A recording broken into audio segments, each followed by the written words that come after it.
Live from Griffith Field on the campus of Bakersfield High School. Big match between the Drillers and the Golden Hawks at Centennial, Dennis. Well, Mark, this is really going to be a barn burner.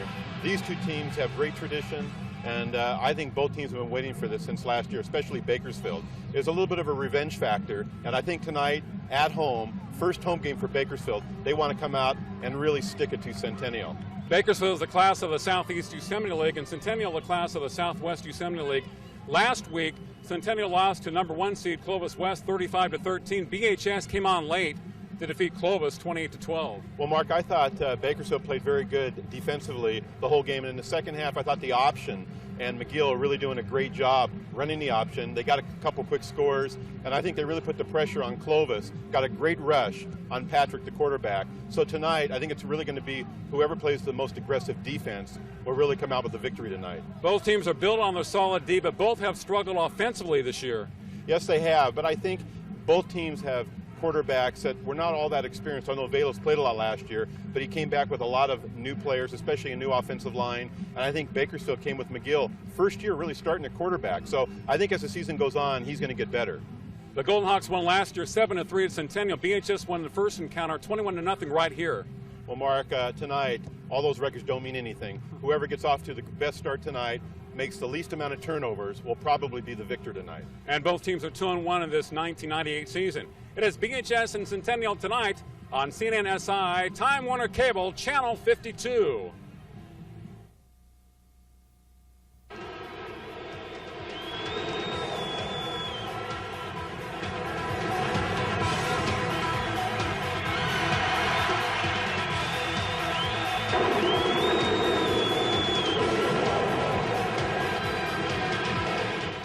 Over the last 60 years, our law firm has helped thousands of accident victims win millions of dollars. But our work goes beyond the money. It's really about people. 15 years ago, I represented the mother of a 4-week-old baby who was permanently brain damaged when her infant feet failed in an automobile accident. I testified before the legislature and fought for laws to protect children. Today, children are safer because of those laws. When you need us, we'll be there. Have you videotaped a special event that just has to be shared with your friends and relatives? Then Time Warner Productions is the only place you'll need to go for quality on-time duplication. We'll take your videotape and transfer it to whatever format you want and make enough copies for everyone on your list. We'll even convert your foreign videotapes to meet American standards, as well as convert your videos to send overseas. Just stop by Time Warner Productions in the Time Warner Cable office on Select Avenue and tell us, I need a dub. It's fast, easy, and the only way to go to get multiple copies of your videos. Holiday Ford Lincoln Mercury is clearing out the 98s. Now we have $1,000 cash back, plus 0.9% financing on Escorts, Contours, Mystiques, Tracers, and Rangers. Now that's real savings. How about a red carpet lease on a new 98 Explorer? Come in and buy one, and the first payment up to $500 is on us. Don't make a wrong turn. Make the turn for Lerdo Highway in Shafter. We're easy to get to from both the 5 and 99 freeways. Say habla español. Come to Holiday!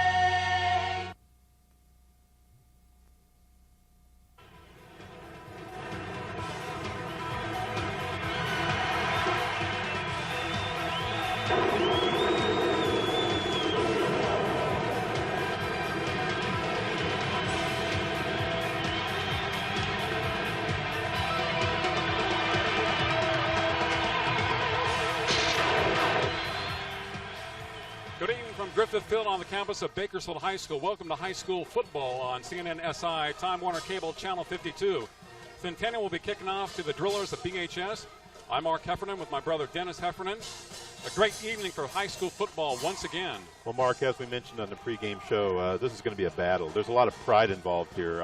I think Bakersfield last year when Centennial beat them, the first time Centennial's ever beaten one of the most successful high school programs in the country. They are in the top 6 nationally in all-time victories. So it was a situation where I think their pride was hurt. They want to come back strong tonight, Bakersfield. That game last year was won by Centennial 7-3 at Golden Hawk Stadium. BHS made some crucial turnovers in that game. In fact, Centennial intercepted a pass in the end zone on 4th down and goal, the final play of the game. The Drillers won the first meeting 21-0 2 years ago when Centennial was a newer power. Centennial, the class of the Southwest Yosemite League, and BHS of the Southeast Yosemite League. Now, Centennial won a big volleyball match over BHS on Thursday, so there's some bragging rights involved there. Well, Mark, I just think that the last 2 years these two teams have played, it's really been a defensive struggle. So I think tonight we can probably look again for a defensive struggle, since both teams are strong on the defensive side of the ball. Offensively, both teams have started off a little bit slow this year, so look for a defensive battle. Dennis, last week Centennial had 12 first downs against Clovis West and a 35-13 defeat. Only 91 rushing yards. In fact, Jesse Morales had only 59 yards on 22 carries. BHS had only 8 first downs in a win over Clovis. But defense has been in the name of the game. It comes to Bryce McGill at the 5-yard line. Up to the 10, has a little bit of an opening. The 20, hit and dropped. Number 5, Bryce McGill on the return for Bakersfield High School. As Big Blue comes out, sets up, moving left to right across their TV dial here in the first quarter. Now we'll take a look at the offensive line for Bakersfield High School. It's at wide receiver number 4, Pat Osborne. At tailback, number 5, Bryce McGill. Wide receivers are Thomas Howman, number 10. The quarterback, James McGill, number 13. John Kindred at fullback, number 14. Pitch back to Kindred. He's going to throw it. Has Osborne out there. It's just overthrown. Osborne had 2 or 3 steps on Ezel, but a wobbly pass thrown by Kindred. So BHS goes with a trick play in the first series. Well, Mark, it was a situation where they need to get out front in this game, Bakersfield, and then rely on their defense. So I think it was a good move because he did beat Ezel deep down the right sideline. And a good call by Tim Hartnett and his coaching staff. I said last week they did not get the ball to Pat Osborne enough. I think he caught 1 pass. That was good for about 7 yards, and they probably looked at him 3 times. 7 receptions this year. Pitch back, bad pitch, and a backfield. The ball's loose. Centennial has it. Is it a touchdown, Golden Hawks, or first and goal? Well, Mark, it was screened out. It was a bad pitch by the quarterback. The Golden Hawks pick it up. Well, Mark, we talked about McGill and the offense of Bakersfield not being real sure of themselves. They came out early in this football game, tried to run the option. Again, McGill made a poor pitch to Diaz. Diaz never really got the ball. A crucial turnover. Centennial has the football inside the Bakersfield 2-yard line. So they're knocking at the door. And again, we talked about eliminating turnovers. You get behind early in this game, it could make a big difference, especially with the way the defenses dominate. But Dennis, generally last week, McGill ran that option going to his right against Clovis. And we have a timeout, I believe, for Centennial. I think we'll try to talk things over. Timeout BHS. First and goal for the Golden Hawks. But this time, they run the option to the left and a bad pitch by the quarterback. I don't know if it was behind the running back or he had trouble picking it up. But, you know, the football does strange things when it bounces around. Centennial really quick to the ball, pursuing very well. And they have a golden opportunity early in this game. Last week, BHS didn't go for the option until late in the third quarter. Well, Mark, we both know last year Bakersfield didn't do anything until they went to the option. They were not moving the ball at all on Centennial. 1 first down in the first half. That's right. It. And I think it was so successful they came out early in this game with it. But I'll tell you one thing, though. You got to say something about Diaz. You've got to fall on that football. He's trying to pick it up while he's running. Get down on your knees and tackle that football. Don't get a crucial turnover. So, again, you got to blame a little bit Diaz on the play, Mark. Even though it was a poor toss, as a receiver and a running back, you've got to fall on that football. Don't try to pick it up when you're running. He picked it up and kicked it again, and then it was recovered by Centennial. A mental mistake by the drillers and Diaz. George Vallis, number 19, a quarterback for the Golden Hawks. 19 of 47 this year, 247 yards. Seeley's number 9 at fullback. Morales, number 21 at the tailback. First and goal for the Golden Hawks. Morales, the ball carrier. Hit again. The ball given to number 33 after being faked to Morales, Kyle Bynum, 5'9", 175. I would give it to the big back. Seeley's down here. You got Morales about 170, then a guy that's 175. I'd give it to the big boy, Seeley's the sophomore, who's about 210, number 9. Well, Mark, one of the things that hurt Centennial on that last play was Morales. He didn't really run that fake too well. As he took the ball up the middle of the fake, he didn't run hard. The drillers were not fooled by that, and they were able to come to the outside and make the tackle. Second and goal for Centennial. Morales trying to ease his way through the BHS defensive line. He will still be shy of the goal line. 10:54 to play in the first quarter, no score. And Centennial knocking on BHS's door as Valles looks to the sideline, number 19. They look like they're about at the half-yard line. Third and goal. Jess Morales is number 21 for Centennial. Full house backfield. Power I right for the Golden Hawks. Valles calling signals. Morales off the right side. It's a touchdown, Golden Hawks. Mark, on that play there, that was just an off-tackle play, and Morales ran behind the fullback Bynum, and they were in a full house type backfield, and he just powered it in less than a yard away. So again, Centennial struggling a little bit with their running game there, but they had such a short yardage situation to go for a score there, and Bakersfield, basically, Mark, that was just a gift by Bakersfield High. And in this kind of series, in this kind of game, you cannot afford to be giving up gifts. And already Centennial on the board early in the first period. 6-0 going for the PAT. Trevor Lancaster, number 12, a place kicker for Centennial, also a fine wide receiver. Had a 47 and a 42-yard field goal last week. His PAT is up, and it is good. Has a great leg. 7-0 Golden Hawks. 10:26 to play in the first quarter. So Centennial strikes first and early after the fumbled pitch by McGill of BHS. James McGill trying to get the ball to Diaz, his running back, and Centennial pounced on the ball and basically got a gift touchdown, first and goal from, I guess, inside the 2. Well, Mark, one of the main differences is in these two teams is, and I think you will agree with me, these teams are based on defense. Both teams are solid on the defensive side. Offensively, normally it takes longer for a team to gel, especially when you're bringing a lot of new players into the offensive mix. Both these teams have a lot of new players offensively, and turnovers can decide a football game. In that situation, the Bakersfield defense wasn't really in a position to really do much. Centennial got such great field position inside the 5 when they started their drive, so that was almost a gimme. But McGill's got to be much more careful with the football, Mark, especially deep in his own territory. He just cannot afford to make mistakes, and that's one of the advantages Centennial has with Velos. Even though they have a lot of new players on offense, Centennial, they have an experienced quarterback, and this is McGill's first big game, in a sense, in the city.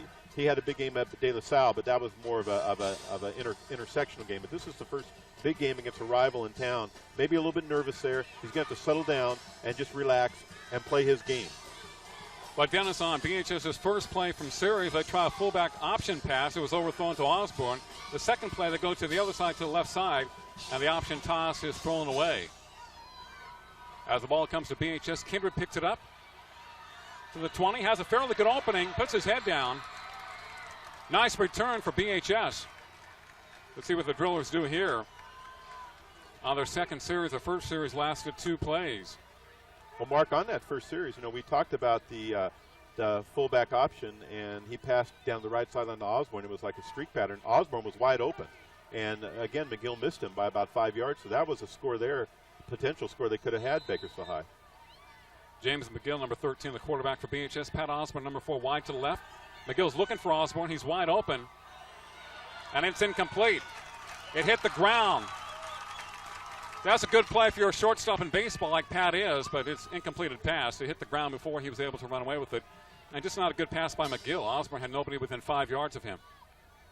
The defensive line for Centennial today. Shannon Ezel, corner, number 3. The down defensive end, number 6, Mike Gonzalez. He's excellent. The safety, John Utfried. The linebacker, number 30, Dustin Wilkins. Number 32, the linebacker, J.R. Marisic. Number 45, Rusty Coons, the linebacker. Nose guard 51. Inside handoff, and not much there. Great hit by number 56 for the Golden Hawks. That's Jose Gonzalez, the nose guard, 5'11", 210. Mark, one thing Bakersfield's been doing tonight on their second offensive series, as they did in their first offensive series, is they tend to be rolling out to the quarterback's left, away from his passing arm. Instead of going to his right where it's easier to throw, he's rolling out to his left where he has to throw across his body, and it makes it much more difficult. You notice on a couple of drives today they've been doing that, and I think it's much more difficult for McGill to throw across his body. Penalty against Centennial. They'll get BHS a first down. Across midfield at the 49-yard line. Number 58, David Hernandez, a defensive tackle for Centennial, 5'10", 225. And check out Robert Stewart, number 50, a linebacker, 6 feet, 215. Straight handoff, and the Golden Hawks up to the task. So BHS trying to establish the inside run to open up their option, and not much has been there for the Drillers so far tonight. No, Mark, that was a great play there by the Centennial defense. Centennial right now is playing an eight-man line, Mark, inside the box area. And what they're really trying to do is they're trying to force Bakersfield to pass the football. So it's going to be very difficult for Bakersfield to run the football with the defense stacked in the middle. McGill to throw it. complete to Osborne. Puts his head down, be about 2 yards shy of the first down at the 41-yard line in Centennial territory. I said last week they have to find a way to get the ball to Pat Osborne more often. He only had 1 reception last week, and I think they looked at him maybe 5 times in the game, attempted 3 passes to him. They've gone to him 3 times tonight. The first 2 were incomplete. That one a completion. 9 minutes play first quarter. The other McGill with the ball. Straight up the middle, running hard. First down and more. Bryce McGill, number 5, almost piling on and probably piling on against Centennial. After McGill went down, a couple players ran over the top of him. That's probably a personal foul, I would think, against the Golden Hawks. As we look at the football standings now, Centennial, non-league 2-1, leading the Southwest Yosemite League, even though these are not the league standings. Stockdale at 2-1, South at 2-1, North 1-2, West 0-3 so far. Centennial has been a class of the Southwest Yosemite League.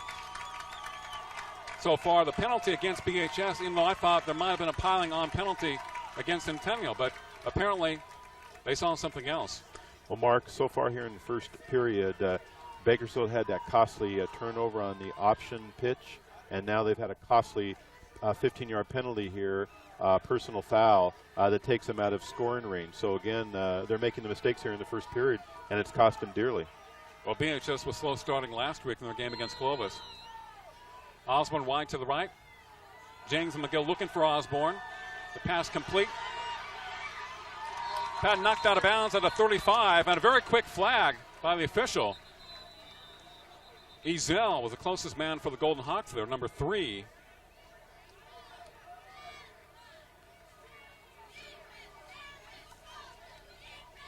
Well, Mark, that was a personal foul, and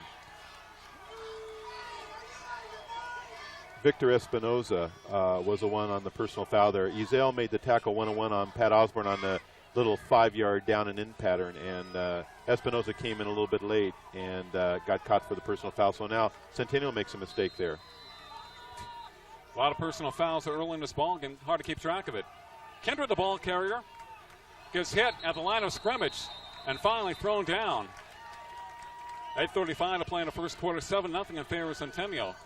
We've had a few personal fouls against each team here early on in this game. Now, Bryce McGill, Dennis, who's a harder runner than Diaz, is making the start tonight for BHS at tailback. I thought there was a misprint initially. As we take a look at the non-conference standings in the Southeast Yosemite League, Foothill 2-1 non-league, BHS 2-1, East 2-1. Ridgeview and Highland have yet to win a game this year in 3 tries. Second down for BHS. McGill hitting the backfield, now breaks away, slips 2 tackles, goes back, maybe a gain of a half yard. He originally wanted to pitch the ball out to the left side, kept his balance, tried to come the other way, and apparently there was some words between McGill and 1 or 2 Centennial players because some of the drillers are holding McGill back. A heated contest. Well, Mark, 2 players to look for on the Centennial defense for the TV viewing audience who've been very effective. Bakersfield this year offensively, 592 yards, 387 rushing, 195 through the air. Centennial, 365 on the ground, 217 through the air. Centennial showing slightly better balance, 582 overall, very even though as far as the total is concerned. McGill throwing it deep for Osborne. He's got it! Touchdown, BHS! Well, Mark, that was a great down sideline. Pat Osborne lined up on the left-hand side, just did a streak pattern. Ezel much shorter at about 5'8", and Pat Osborne about 6'2", 6'3", just reached over the top of him on an alley-oop pass by the quarterback McGill. Nice throw, caught him in full speed for the touchdown, 7-6. Mark, one thing I was going to mention, 2 players to look for in the Centennial defense, number 50, Stewart, and number 32, who's done a fine job for Centennial, J.R. Marisic. Those 2 players to look for. And definitely, McGill has been looking for Osborne quite a bit tonight. Didn't do it a lot last week, but he's been looking for Pat down the left sideline and right sideline, and Pat can get open and catch the ball. And you have to take advantage of a great athlete like that. Kicks off, does PATs, punts, plays wide receiver and defense, and his PAT is good. 7-7, 7:18 to play in the first quarter.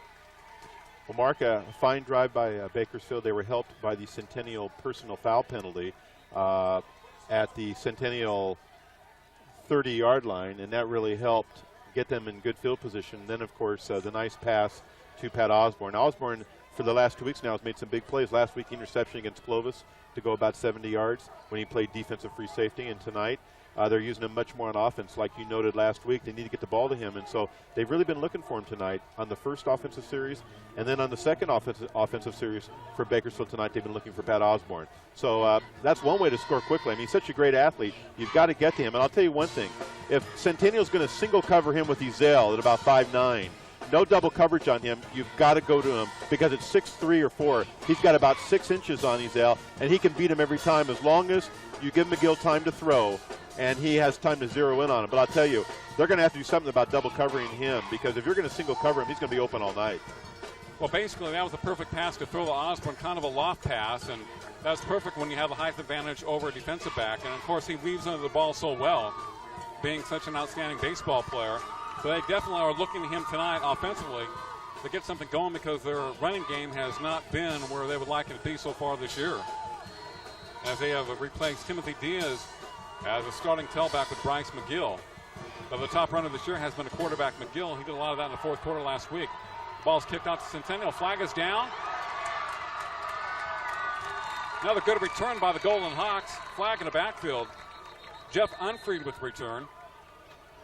Number 82 for the Golden Hawks. They had some excellent returns in that game against Highland.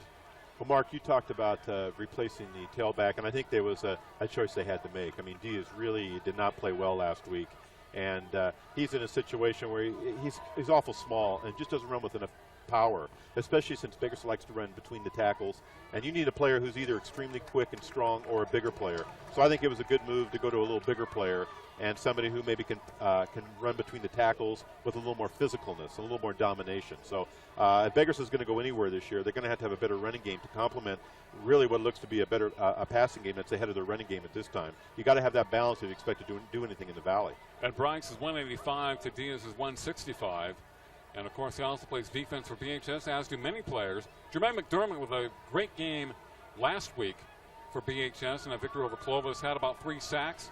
Number 88 playing on the kickoff team, a man who really came on strong in the fourth quarter in their game last Saturday in the Pigskin Classic. Well, Mark, some players just have a knack for doing one thing well, and he really has a knack for rushing the quarterback. You know, he reminds me a little bit of Derek Thomas of the Kansas City Chiefs. You line him up on the outside as a defensive end or even sometimes as a linebacker, and you just let him go. And for some reason, he has the ability to rush the passer more than doing anything else. I mean, that's his forte. So you want to get him in there so they can put some pressure on Velos. We'll see what Centennial do tonight. They really haven't had the ball offensively except for that first play where they got on BHS's 5. So let's see what they do on their first play. I'm somewhat disappointed and disturbed by the amount of penalties early on this game. Unfree with the ball. Slips a tackle by McDermott. Goes to the outside. Stays on his feet. Good return to about the 40-yard line in Centennial territory. He's a fine return man. Unfried knows how to pick up his blocks and refuses to go down, number 82. 7 minutes to play in the first quarter, 7-7 BHS and Centennial. The Golden Hawks had that first and goal situation inside of BHS 2 and eventually scored. This is their first regular series tonight. Well, Mark, look for Centennial, number 19, Velos, the quarterback. Get that ball as much as he can to Morales to see if they can loosen up that defense. And then if they have to throw, look for number 4, Roberts, is one of his key receivers to throw to tonight. Many times he's in motion. Ceiling's the fullback, and he has the ball straight up the middle, hit hard, stays on his feet, close to the first down. Of course, I've been talking about them using him more, number 9, the big sophomore. I thought they would have used him down by the goal line. You got to establish that inside game, which will open up your outside game. In fact, both teams want and need to do that. And he makes a big gain. It's about 2nd and 2 for Centennial. Well, Mark, I don't know why they don't use him more up the middle. He's 6'2", 220 senior, Justy Seelitz, and he's a very fine football player, and he's got a lot of power. He can really be a key component of that offense for Centennial this year. Senior running back Morales behind Valos. Morales, good opening, breaks a tackle, into the end zone. 30-yard line as it got into the defensive backfield of BHS. Jesse Morales, good blocking on the right side. Slipped a couple of tackles by the linebackers. 1st and 10 for the Golden Hawks. Number 21. Well, Mark, the strong safety Bryce McGill made the tackle there, and actually it was probably a touchdown-saving tackle. But right now, and as I told you earlier, I thought Centennial improved quite a bit from the second game of the season, Highland, to Clovis West last week. I think when you play a great team like Clovis West, you really improve. And your team really knows how far they have to come. And I think Centennial's improved a lot from that game, and I think you're going to see a fine offensive game by Centennial tonight. Split backs for the Golden Hawks behind Valos. Seeley's the ball carrier. Powers his way for about 5 yards. Once again, close to the first down. Number 9, the sophomore, running hard as they have to respect Morales' ability to go to the outside. Well, And a 2nd and 3 for the Golden Hawks. Mark, 2 players that are really doing a great job for Centennial. The right guard, 61, Josh Williams, 6'3", 295. And number 77, B.J. Tittlemeyer, left tackle, 6'4", 240. Those 2 boys have done a great job so far tonight blocking, opening up holes for Seelitz and Morales tonight. Those 2 players, two guys to look at tonight for the TV audience. And Roberts receiving the instructions from the coaching staff, which includes his dad, Randy. Kevin Sneed, the head coach at Centennial, and Tim Hartnett, the head man of BHS. Big blue against gold and red tonight. The 3rd meeting in football. George Valos this year, 19 of 47 for 217 yards and only 1 touchdown, only 1 TD in 3 games. And, of course, they scored on the ground the first time tonight.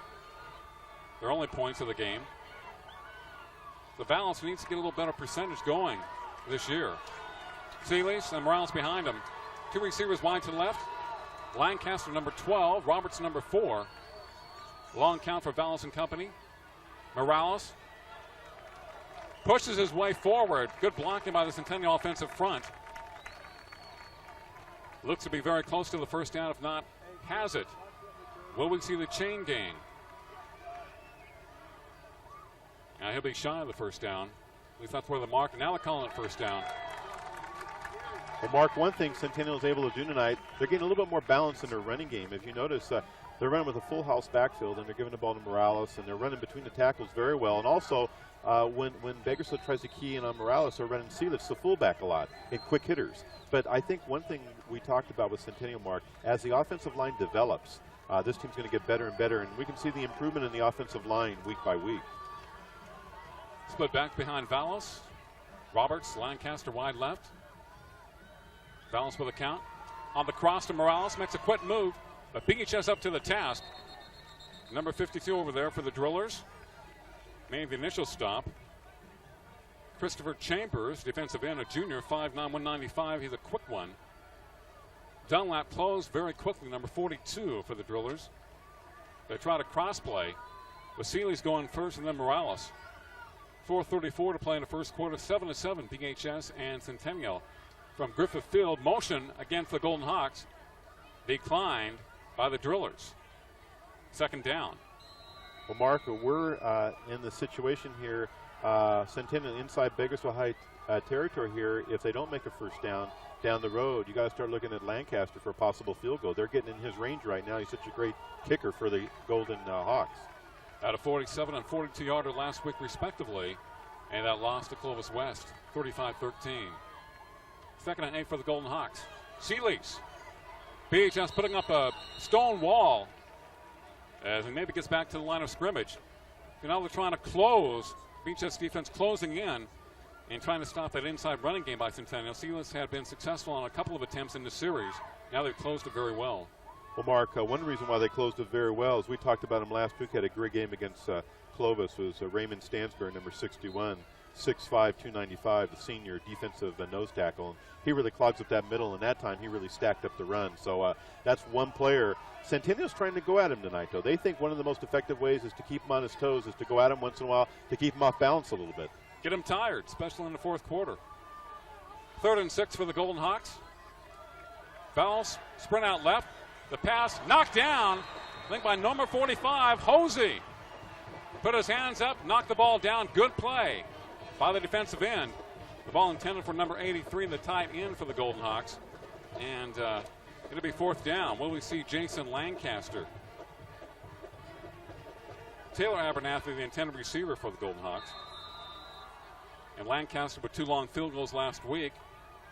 He's accounted for a lot of the points for Centennial this year. Remember, he won the East game with the last second field goal. They won 3-0. They beat Highland 31-0. He had some points in that game. Setting up for the field goal. I think the ball is dropped. Roberts couldn't handle it. He drops it, and BHS will take over. Would you say that was a high snap? He just didn't handle it. Well, I think, Mark, he should have handled it. I think he probably just took his eye off the ball. It happens at this level, and he fumbled the snap, and basically Bakersfield got a break there because it's really definitely in his range. So Bakersfield first down with their offensive series now, a break, see what they can do with it now. It's about a 35 or 40 yarder. Hard to see the markers here. McGill gives the ball straight up the middle, and again of about 2 or 3 yards. But BHS trying to establish that inside running game, much like Centennial. At 3:07 to play in the first quarter, 7-7. Centennial scores after a BHS botched fumble. They have a first and goal situation at the 2, and they score on 3rd down. BHS scores on a long pass play. That's about a 12-yarder from McGill to Osborne. They're looking for Osborne quite a bit in that series. McGill, the keeper, tripped up from behind by number 6 for the Golden Hawks. For a gain of a couple yards. And number 6 is Mike Gonzalez, the defensive down lineman, who's done a great job the last 2 years for the Golden Hawks. Mark, on that was the option to his left. And so it was very effective there, I thought. James McGill passing this year, 10 for 21, which is very good. 160 yards and 3 touchdowns. Looks good for a guy who's not supposed to be a passer. McGill in the option, fakes a pitch, keeps it, and eats it.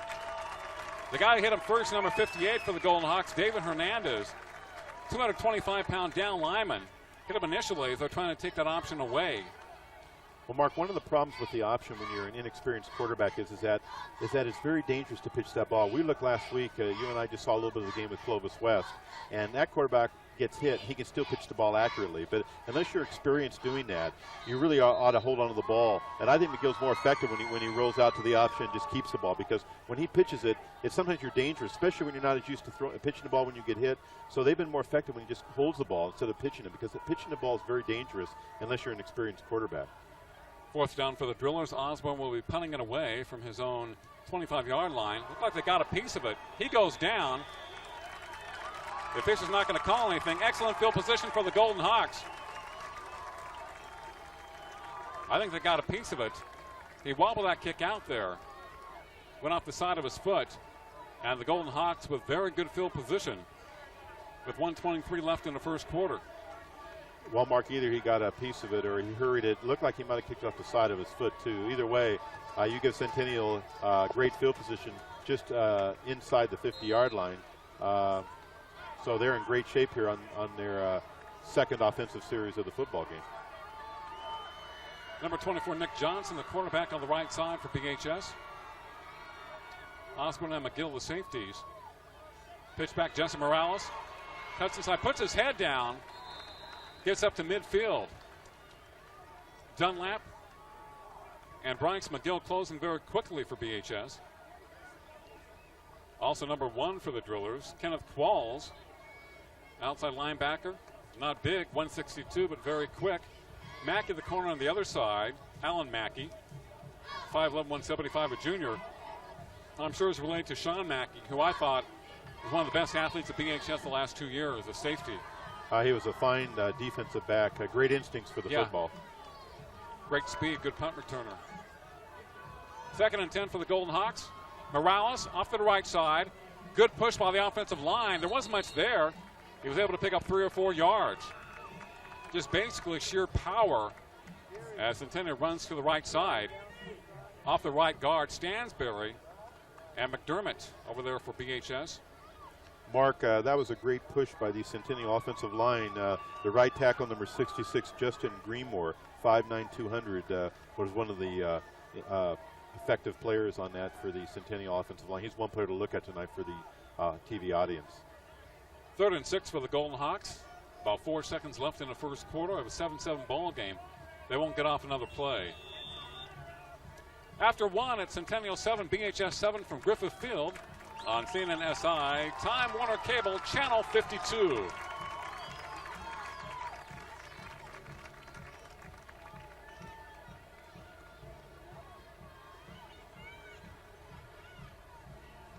Both teams will change sides.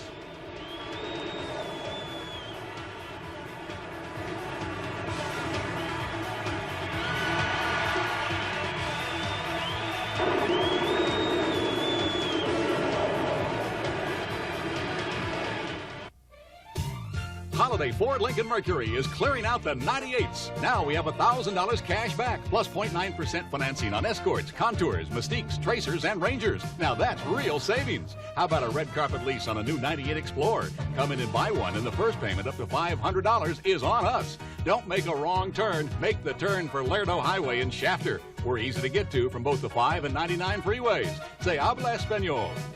Come to Holiday.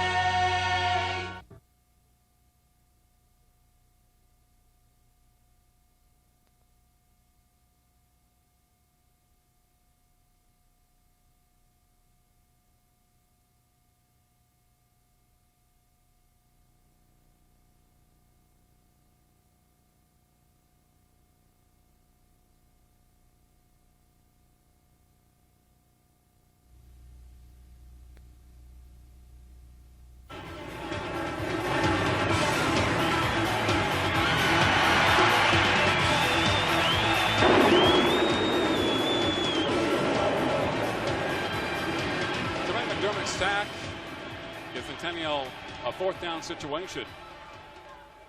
And the Golden Hawks punting as we begin the second quarter of action here on CNN-SI Time Warner Cable Channel 52. Wobbly punt, doesn't get the distance. And BHS will have it 1st and 10. Yard line. 1st and 10 for the Drillers.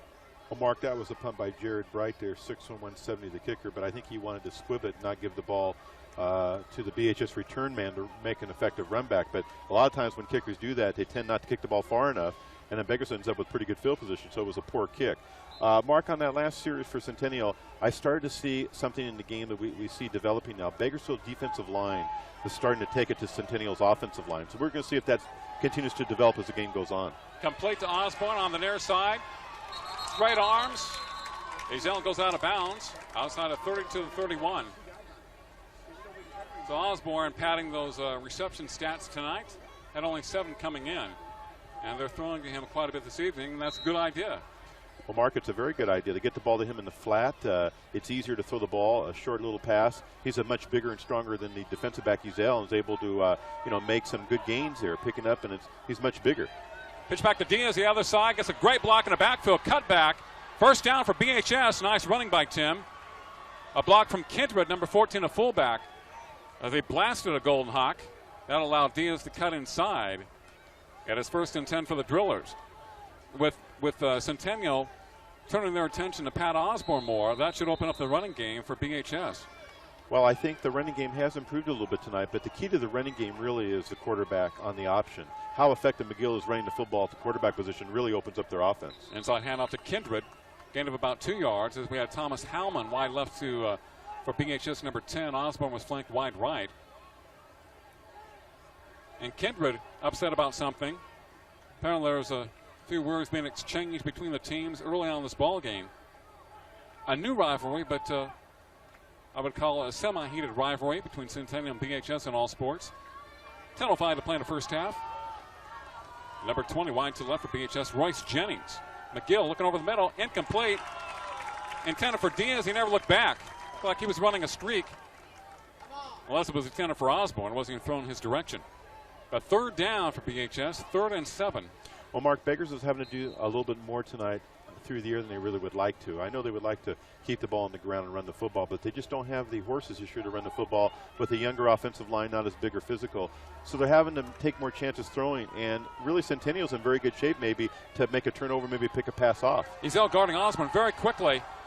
McGill just unloads it. Without single coverage by Azell worked that time as Diaz and Osborne were in the same area. As Centennial put a heavy rush on McGill, and he just simply threw it away. So a smart throw by McGill as Azell man-to-man in the face of Pat Osborne. Yeah, he did a fine job there, but I still think it's an area that Bakersfield can go to. But again, the key is the quarterback has to have time to throw the football. So the key for Centennial is to help Azell out. They're going to have to get a good pass rush on the quarterback because the best defense against the passer is the rush. Dunlap the blocking back for BHS. Pat Osborne, number 4, standing back to punt. He could probably throw the football. End over end punt, hasn't punted as well as he has in the past, but gets a great roll. It looks pretty in the stats. Probably rolled about 15 or 17 yards. Excellent punt, Pat, as they push Centennial back deep in their own territory. So it looks good. The coaches love it. 9:42 to play in the second quarter. It is BHS 7, Centennial 7 from Griffith Field on the campus of Bakersfield High School. Well, Mark, right now it was a great kick by Pat Osborne. He's had 2 punts tonight. This second punt much better than the first one. He's pinned Centennial deep in their own territory. Good chance right now from Mark for Bakersfield's defense to take charge this game, maybe get a turnover. Tonight's game is sponsored by the law firm of Chain Younger and Holiday Ford and Shafter. They make the show happen with their support, so tell them you're watching. Tell us you're watching. Call us 322-1941, 322-1941. An inside handoff to Jesse Morales, number 21, and BHS puts up a wall. Both these teams pretty tough against the inside run tonight, as they have been throughout this year. Well, as I noted, Mark, the last time Centennial had the football, I thought the Bakersfield defense made a good stand. And again, starting the third series for Centennial, offensive series, Bakersfield seems to be able to start taking control of the line, starting to dominate the offensive line of Centennial. We'll see if that's a pattern that will stay developed. Domination. 2nd and 10 for the Golden Hawks. I formation behind Valos. The ball given to Morales. A push forward of about 2 or 3 yards. Hosey down there. Stansberry, Bryce McGill. And Centennial trying to kick it up the middle between the tackles. Not seeing a lot of success against the drillers at this moment. Well, Mark, one thing that surprised me tonight so far for Centennial is very few passes. I mean, here's a team with an experienced quarterback. I know they're playing it close to the vest tonight for some reason, but Bakersfield's been much more open in their attack than Centennial has. But I'm wondering why we're not seeing some more passes to some of their fine receivers. Stay tuned. Unfreeze. Roberts wide to the left for Centennial. Running back behind Valences. Morales, he has the ball. Nice cutback. Good hit by number 1, Qualls for BHS, but a first down for the Golden Hawks. So he's able to get past the front 7, and Qualls at 160 or so made the tackle on Morales. Maybe that's why Coach Snead is the coach and I'm not. I was wondering when they're going to throw, and they were able to run at Morales off tackle for a first down. So apparently Snead knows what he's doing. For some reason, he doesn't want to put his team in a situation, Mark, where they're going to make a mistake deep in their own territory. He's going to be conservative, deep into his own territory, and then when he gets in the middle of the field, maybe open it up some more. Well, Kevin Snead, like Jan Stewie before him, the head coach of Centennial, was a quarterback, and they both love to pass the football. Valos, the count for the Golden Hawks. Play action, looking for Roberts. The pass incomplete. Out pattern. Threw it a little bit too quick. But Roberts at about 5'6" is not necessarily a big target for Valos. That's a timing play, and the timing was off. 2nd and 10 for the Golden Hawks. 7:40 to play in the first half. A 7-7 ball game. BHS defense hanging tough here in the second quarter.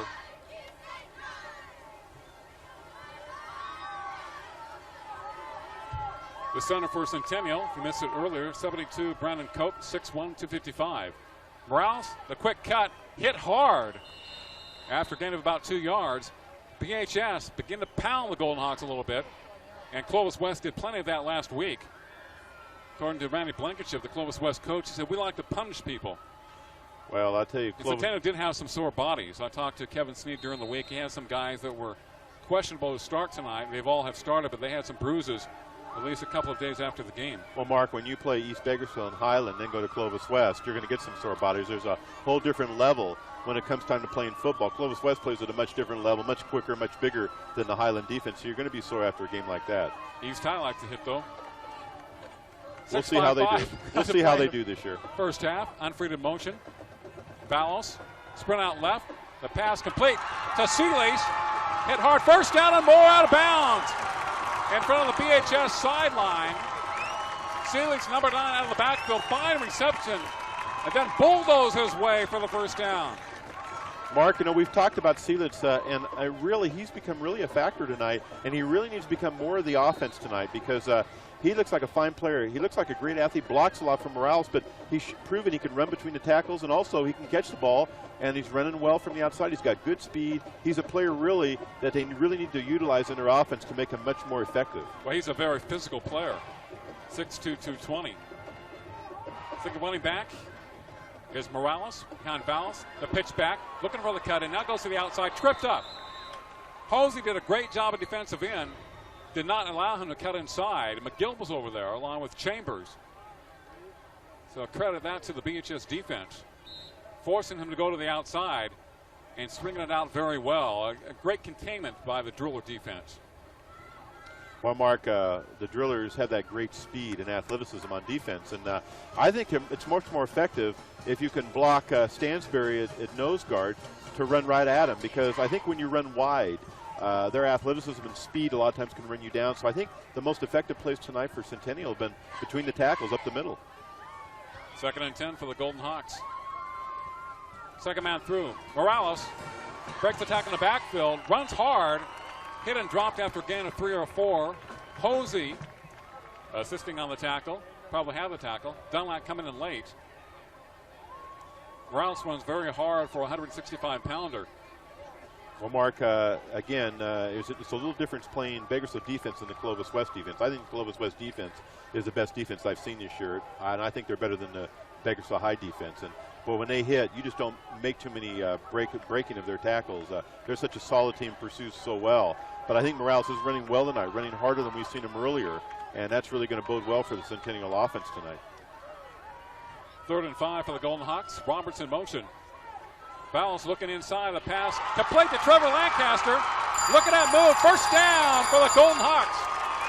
Number 12, who is a place kicker extraordinaire and a wide receiver. Likes to make big plays for the Golden Hawks, and he has some speed to burn. He was trying to split that defense. Good throw by Vowles, nice reception by Trevor. Well, Mark, we're seeing on this drive for Centennial, we're seeing Centennial open up their attack a little bit more now with the passing game, something they weren't doing on their first 2 offensive series. Now they're starting to open the ball up a little bit more now. Lancaster this year, 4 receptions, 75 yards, 188 yards. He's gone over the 200-yard mark. Morales stops in a backfield, and Mr. Stansbury makes him pay for it, number 61. Thinking about either cutting inside or to the outside. And 295-pound Stansbury caught him in his tracks. 4:30 to play in the first half. A very quick-moving first 2 quarters. 7-7, Centennial BHS. And it's 2nd and 11 for the Golden Hawks at the BHS 39-yard line. So Steelers comes out of the game. Lancaster, Roberts, the near side. Ball on the right hash mark. Vallis calling signals. Bynum, the ball carrier. BHS had about 6 guys on the defensive front. And they tackled him after a gain of maybe a yard or so. It'll be 3rd and long for the Golden Hawks. Well, Mark, the passing game for Centennial is really what's going to win them this football game if they can get their passing game in gear tonight, because they've got an experienced quarterback in Velos, Justin Roberts, Lancaster, Seelitz out of the backfield. I mean, they've got a lot of receivers to throw to. The running game is just to keep Bakersfield honest, but this game will be won if Centennial wins it with the passing game. 3rd and long, 3rd and 9 for Centennial. See there's some motion just a moment. To Morales, swing pass, hit and drop, shy of the first down. Mackey with the hit. McDermott coming over. Morales dives forward. He'll be shy of the first down. It'll be 4th down for the Golden Hawks. 4th and about 3 or 4th and 4. And I'm sure they'll be going for it in this situation. They'll call a timeout. Vallis will talk things over with Kevin Sneed on the coaching staff. This might be out of the range of Trevor Lancaster. We are talking right now 43, about a 50-yard field goal. Of course, he kicked one from 47 yards last week. But I think they want to maintain control of the ball. Well, I think you're in a situation here, you're a little too close in to punt, and you're a little too far out to kick a field goal. And you're kind of that in-between mark at 4th and like you say, about 5. So it's really difficult to see what they might do here. I mean, they have a lot of options here. They could run the football. Could be a pitch out. It might just be a dive play. But I would have imagined being 5 yards away that they're going to try to do some type of pass here. But I'll tell you one thing. You notice here in the second quarter, they've been able to loosen up the Bakersfield defense by running the ball more effectively. That's because they've opened up the passing game. It's loosened up that Bakersfield defense now, and now they're able to run the football. And I think the strategy of Coach Snead is to pass the ball a little bit here in the second quarter, loosen that defense up, and then go to the running game, especially in the second half, and pound BHS if they can, especially if they get a lead. But you see here in the second quarter that Bakersfield defense now starting to loosen up, and they're able to run in between the tackles a little more effectively. But I would think here, Mark, with the experience of Morales, probably look for some type of pass, a short pass maybe to Justin Roberts or Lancaster, or maybe even a pass to Seelitz out of the backfield. Mack and Johnson, the corners. The safeties, Osborne and Tim Diaz in there. Dunlap covering Roberts one-on-one. Vallis looking that way. Out of the pattern, has Roberts out there, knocked away. Good defensive play by number 24, Johnson. Nick Johnson saw him all the way, 5'10", 180. Senior cornerback, as Vallis was looking for Roberts. Well, Mark, I don't think that was the first option. He did look for a short pass down and in, and Bakersfield did a great job of double covering the inside player. Lancaster made a 5-yard down and in, and he wasn't open. Then he went deep. Looked like he was open for a minute, but the BHS defensive back recovered and made a nice play. So he went to a second option. You got to give credit that time to the Bakersfield High defense. The secondary did a great job. The defense came through for the Drillers. 3:03 to play in the first half. Is this an official's timeout? 7-7 ball game. BHS with it at their own 33-yard line. The Drillers moving right to left across your TV dial here on this quarter. Well, they thought that this game would be determined by the defenses. It will be a defensive struggle, and it has been. Howman wide to the left for BHS. Number 20 for the Drillers on the other side, Royce Jennings. Osborne sitting this play out. Diaz slips a tackle, uses his speed, cut down by number 45 for the Golden Hawks. And that'll be Rusty Coons. Nice tackle by the linebacker. He's had a chance to take it for some more real estate. Mark, one player who's been very effective for the offensive line tonight, Justin Smith, number 55, center, 6'5", 220 senior for BHS. Diaz this year coming in 112 yards on 10 carries. 3.5 average, 3 touchdowns. Long count from McGill. Did he fumble it? I guess he didn't. Hit and dropped. And that's 10 carries for 112 yards coming in. That's an average of about 10 yards a carry, not 3.5. They made a typo, I think, in a paper. But I'm not sure how many attempts he had. We know he had a 35-plus yarder last week for a touchdown, and the other two were very short range. But Bryce McGill started at tailback for BHS tonight, number 5, and Tim has been playing recently. James McGill, the quarterback, 43 for 126 yards, the top rusher for BHS. 2.9 average and 1 touchdown. Osborne wide to the left. 2 minutes to play in the first half. McGill looking for him. Pass is flipped out. Incomplete. Ezel was not looking back for the ball, but it was a tough reception for Pat Osborne, as McGill had to unload it. Pat had to fly through the air and try to make a diving catch, but nice coverage by Ezel.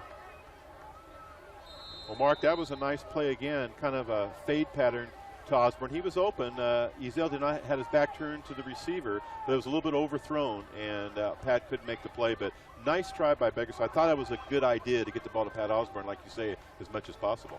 Well, they're looking for him. Of course, last year he played with his brother Tim, who's a quarterback, and Tim looked for him and knew how to throw the pad a lot more than McGill. They played together for a long time. The punt in over end. Comes to Unfried, who always seems to break tackles. Gets away from about 3 BHS Drillers and goes down after a short return of 7 or 8 yards. But that guy is tough to tackle in the open field. Yeah, good hands. He's a fine punt returner. Very good. Mark, you have 151 here in the first half, 7-7. Centennial starts the ball inside their own 40-yard line. So it's a situation here is how conservative do you want to be, or how wide open do you want to be? I think if I'm Centennial, you're in pretty good field position. I would put that ball in the air and try to get a score, because you've got a great field goal kicker in Lancaster.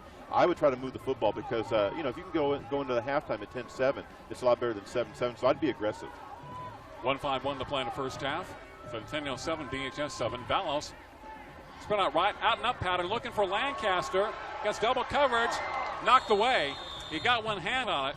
Mackey came over there. He's able to get past McGill, but sort of zone coverage for BHS. And Snead telling him to reach up with two hands, not just with one hand. But I'll tell you, when Trevor's in the ball game, he's got great speed, and he makes the defense think. He's kind of like their long-range threat, sort of like Jason Wall was last year, or the guy who's at BC this year, Jared Bratcher. Yeah, Mark, I didn't really care too much for that play. Bakersfield's playing a deep zone, double coverage, and I thought maybe a shorter pass might have been more effective there because he threw into double coverage there. Roberts wide to the right, Justin Roberts. Seeley slot left for Centennial. Valls, draw play to Morales, hit by Dunlap, goes forward about 1 or 2 yards. Nice containment. Check that, Chambers hit him, number 52. Nice containing by the BHS defense to not get sucked in by that play. Third down, 1:25 to play in the first half for the Golden Hawks. Third and about 8. Well, Mark, if you're Centennial here, you want that clock to run down a little bit just in case you don't make a first down here because you don't want to give the ball back to Bakersfield with a lot of time. So I think you'll see Centennial, they won't stop the clock here unless they get a first down. At this point, they want as much time off the clock, but at 3rd and 8, you're got to be looking for some type of pass here. I would assume mid-range type pass. As 3 receivers wide to the right. Foul sprint out right. Good protection. The pass incomplete. Almost picked off by Mackey. Too high for number 82, Unfried. Again, Mark, dangerous pass again with double coverage around there. You had Mackey in there. You had McGill in there. You had a lot of guys that could have been picked off and really damaging for Centennial. So, again, nothing wrong with throwing the football, but he wasn't covered. He forced the ball a little bit. Might have been better off to throw that ball away. Well, that ball popped into the air, and BHS could have come away with a pick. 4th down for the Golden Hawks. 56 seconds to play in the first half. Nice snap. McDermott coming in from the right side. Booms it. Osborne takes it at his own 20. There's a flag down, and Osborne slides down as if he was diving into second base. Great punt by number 5 for the Golden Hawks, Jared Bright, 170-pounder. The best punt we've seen tonight.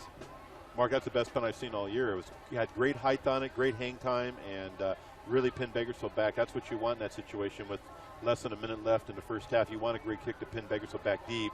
And let's face it, if you're Bakersfield High here, you really want to just try to run this game football and get in a halftime tied 7-7. You don't want to do any kind of nothing fancy here. I would just do maybe an option, quarterback keeper, maybe a handoff to the running back.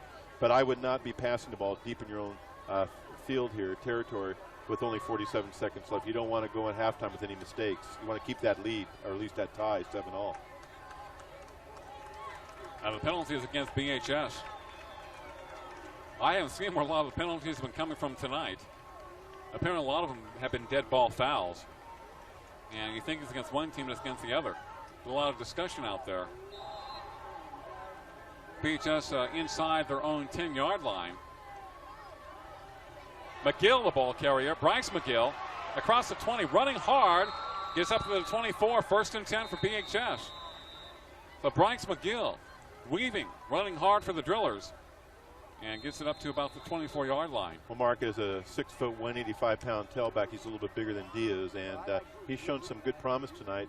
Possibly down the road with a little more experience, he could be a real assist to that Bakersfield High running game as they move along and progress during the season.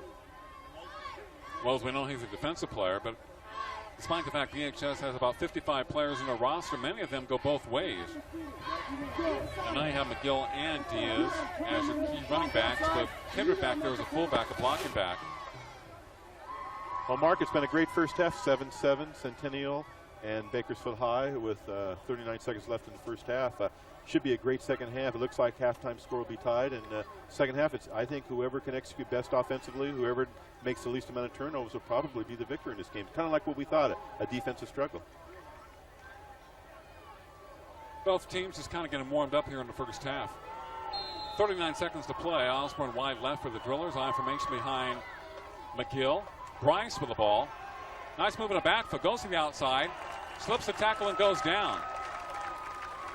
Hard run wide around that Centennial defense. Number 45, Rusty Coons making the tackle. He made a couple on plays that BHS has tried to run wide. Caught Diaz one time. That time catches Bryce McGill. Good open field tackler, Rusty Coons. Kindred and McGill. Bryce McGill behind James McGill. And Bryce in the backfield and dropped as Kindred could not quite get the block off. Number 32 making the stop. J.R. Marisic for the Golden Hawks as the first half comes to a conclusion. Good ball game after 2 quarters from Griffith Field on the campus of Bakersfield High School. It's BHS 7, Centennial 7. And you're watching the high school football game of the week exclusively on CNN SI, Time Warner Cable, Channel 52.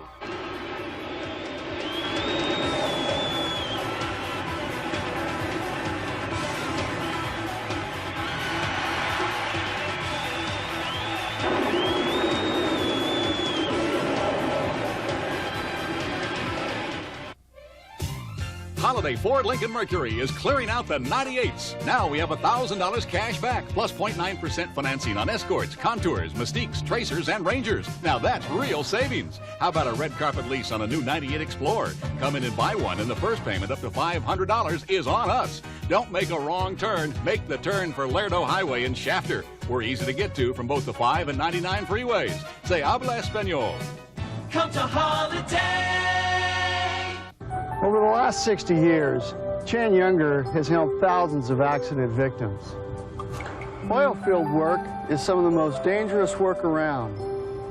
Many people are seriously injured or killed as a result of faulty equipment and poor safety training. We didn't want this to continue, so we fought until changes in oil field safety were made. Accidents still happen, and when they do, we'll be there for you.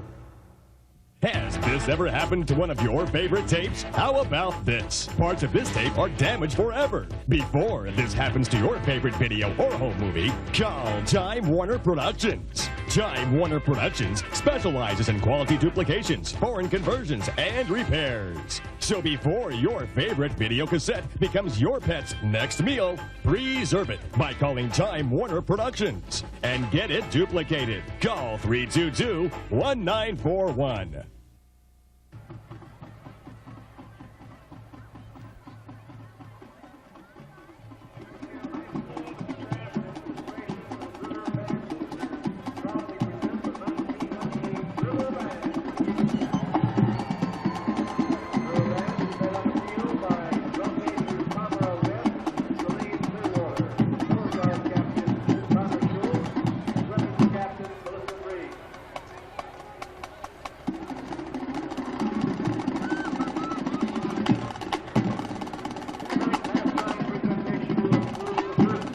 Halftime festivities at Griffith Field on the campus of BHS.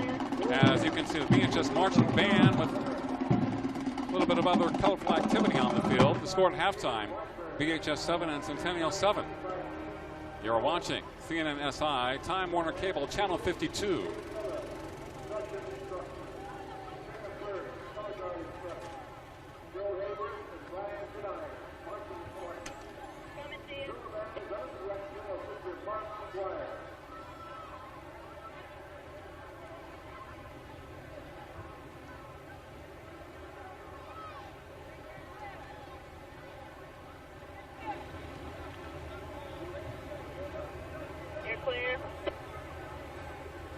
Boy, Mark McGuire gets around. Hits 70 bases, 70 home runs in the season.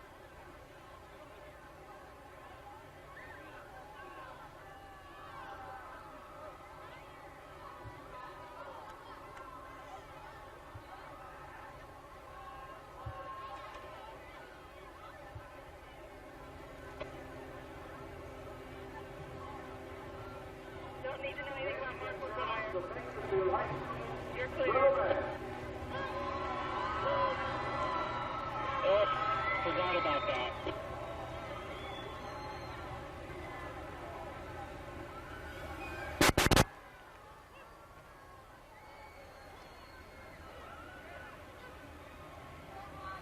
Coming to you.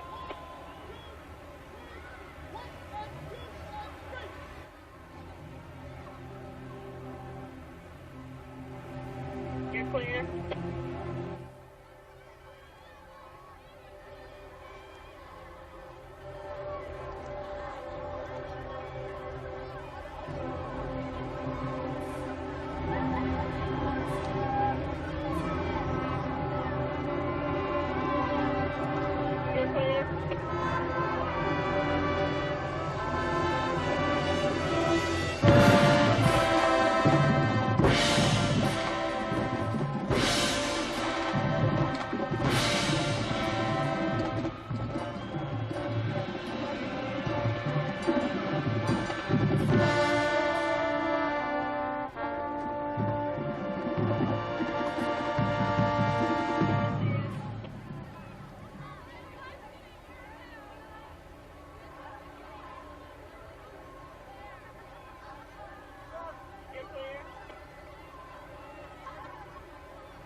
The score at halftime is BHS 7, Centennial 7 from Griffith Field on the campus of Bakersfield High School.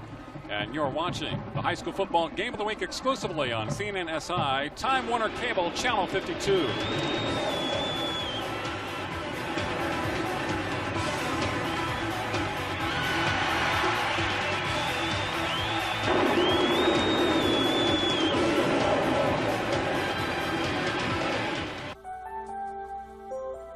Always get the names and addresses of witnesses.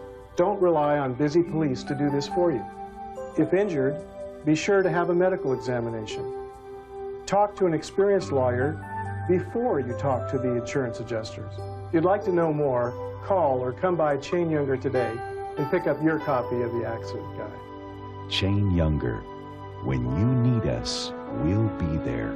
We have been for over 60 years. Harold, this tape from Greece doesn't play. Around the world, there are many different formats for VHS tapes. So if you have problems with a tape from a foreign country, call Time Warner Productions. For $29.95, Time Warner Productions can convert the tape to a format that plays in your home VCR, or change your tape to any format from around the world. From quality copies of home videos, large quantity duplications. Harold, the tape's broken. Or tape repair. Time Warner Productions is your best choice for video services. Holiday Ford Lincoln Mercury is clearing out the 98s. Now we have $1,000 cash back, plus 0.9% financing on Escorts, Contours, Mystiques, Tracers, and Rangers. Now that's real savings. How about a red carpet lease on a new 98 Explorer? Come in and buy one, and the first payment up to $500 is on us. Don't make a wrong turn. Make the turn for Lerdo Highway in Shafter. We're easy to get to from both the 5 and 99 freeways. Say habla español. Come to Holiday.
At halftime from Griffith Field on the campus of BHS, Bakersfield High 7, Centennial 7.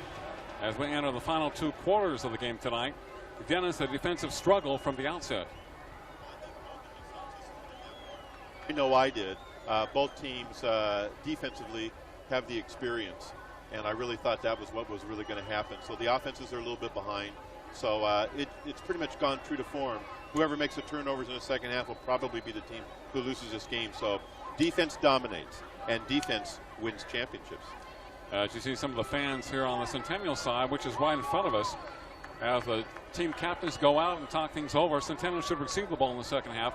BHS fumbled the ball first in their initial series, a fumbled pitch out from McGill to Diaz.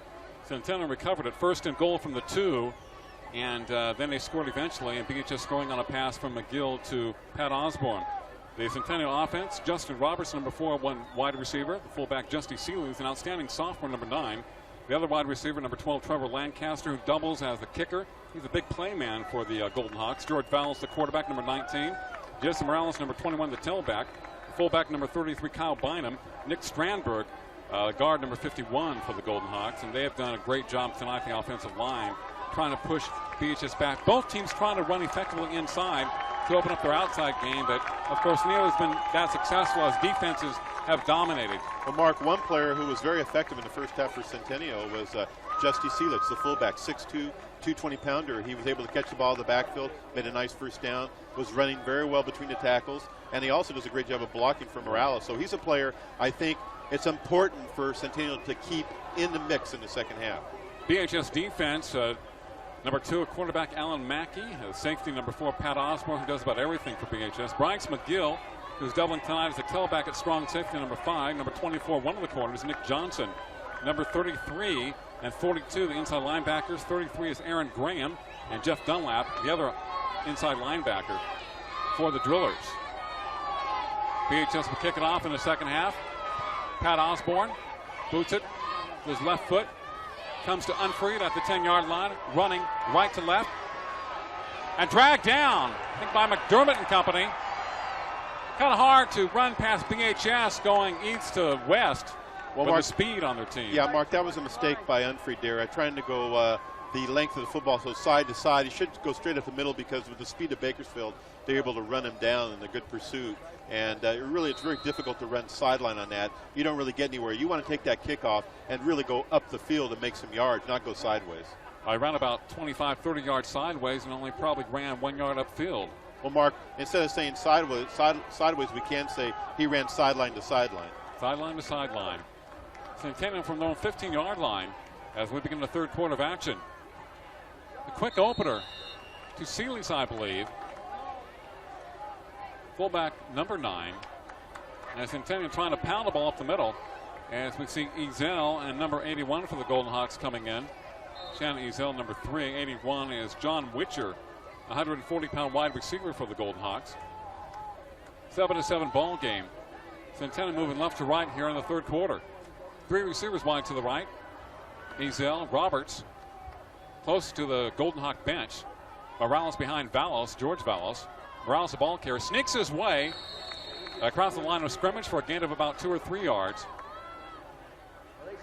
Both teams will try to establish the run in the second half. Well, Mark, they really are trying to do that, but I think we both know that whoever wins this football game is going to have to put the ball in the air. And I think Velos, the quarterback for Centennial, and McGill, BHS, whoever can do that more effectively, will be the most successful. But one player we haven't heard much of tonight, Centennial's done a great job of blocking, as McDermott. Jermaine McDermott had such a great game last week. He has no sacks tonight, and he really has, 1 sack tonight, but he's been very ineffective really rushing the passer. Done a great job on him. Hold on tight. We're still in the third quarter. And there comes a flag. Maybe Centennial move. At least BHS thinks so. On the line of scrimmage. Aaron Graham, number 33, inside backer for BHS, getting pumped up over there. Getting ready to make a big play, a big pop. Well, Mark, one thing that Centennial's been able to do that Clovis was not able to do last week, Centennial's able to run the football enough to keep the BHS defense honest, and they're not able just to tee off on the quarterback, Velos. So they're not getting quite the pressure on Velos because they've been able to run the ball a little more effectively than Clovis did last week. We'll call 3rd and 9 for the Golden Hawks, deep in their own territory. Roberts wide to the right, and he's guarded by Alan Mackey. The single back behind Valos. Morales. Valos is going to pass, and now he runs it. Watch out for that ball. Keep it in. Tuck it in. That was a short game, but it's 4th down for the Golden Hawks, as Valos is not the one that you normally like to see run. Well, Mark, so far in this game tonight, the secondary BHS has been very effective. Johnson, McGill, Mackey, they've done a great job of covering the receivers, and the Centennial receivers are kind of short, and they're not getting open. And Bales is not getting the time he needs to throw, but great job by the secondary. Is really doing a good job. The punt by Bright. It's high, wobbly, comes to Bryce McGill. Heads backwards, and thrown down his own 49-yard line. There's a case where Bryce was looking for an opening. Should have just taken it and dove forward. But nevertheless, good field position for BHS and Bryce McGill. And we talked about starting at tailback tonight for the Drillers. Also plays safety, returns punt. A very good athlete for the Drillers. Well, Mark, one player who's been very effective tonight on the special teams and also defensively is number 82. We talked about Jeff Unfried. He made the tackle there on the punt. 5'11", 165, a defensive back. He is a very solid player for Centennial. High formation pitch back to Bryce McGill, looking for the block. Goes to the outside. Nice block by Kindred. Now he dives forward. A very short game, but John Kindred, number 14, supplying him with a little real estate there, a little bit of room. With a good block to the outside, McGill ran off that block for a short gain. Well, Mark, again, though, McGill a little tentative on that run. It looked like to me he had some room to the outside. You remember last year when he had McCoy. McCoy had such great speed, he would have gone to the outside on that. He had some room, then cut back inside where the pursuit was. So I think there's a little tentativeness on the BHS runners, a little inexperience. And as they get more experience, they should be a little more effective running that pitch option or that sweep. And this is the first game he's really run the ball at all, McGill. Play action. The pass out of the backfield complete to number 14 down the sidelines. Great block. Down to 30 out of bounds. Oh, yes. Saw a great block. The reception of John Kindred, using him coming out of the backfield as a receiver, the fullback and blocking back. Mark, that was a great block by the tight end, Nick Ortiz, number 86, 5'11", 215-pound senior. He really helped spring the ball carrier in that. Great block downfield by Bakersfield High. And Kindred would have made a gain of 15 yards, and Ortiz helped spring for maybe 25 or 30. First and 10 for the Drillers. Inside the 30. Bryce McGill in the backfield, stays on his feet, goes forward as Kindred tries to throw out of the way number 32 for the Golden Hawks. Number 32 for Centennial. And that is J.R. Marisic. Marisic did a good job containing there. Second down about 8 with 8:20 to play in the third quarter. Well, Mark, still, one of the problems Bakersfield High is having, especially with their running backs, Mark, is they're not hitting the hole quick enough. Some of the runners are waiting a little too tentative. When you get that open, you've got to hit it quickly. You cannot wait. Have to explode. Two-step drop, long pass to Osborne. Oh, just over his outstretched hands. Might have been out of bounds anyway. Coverage by Ezel. We can't see from our vantage point. It was on the far side.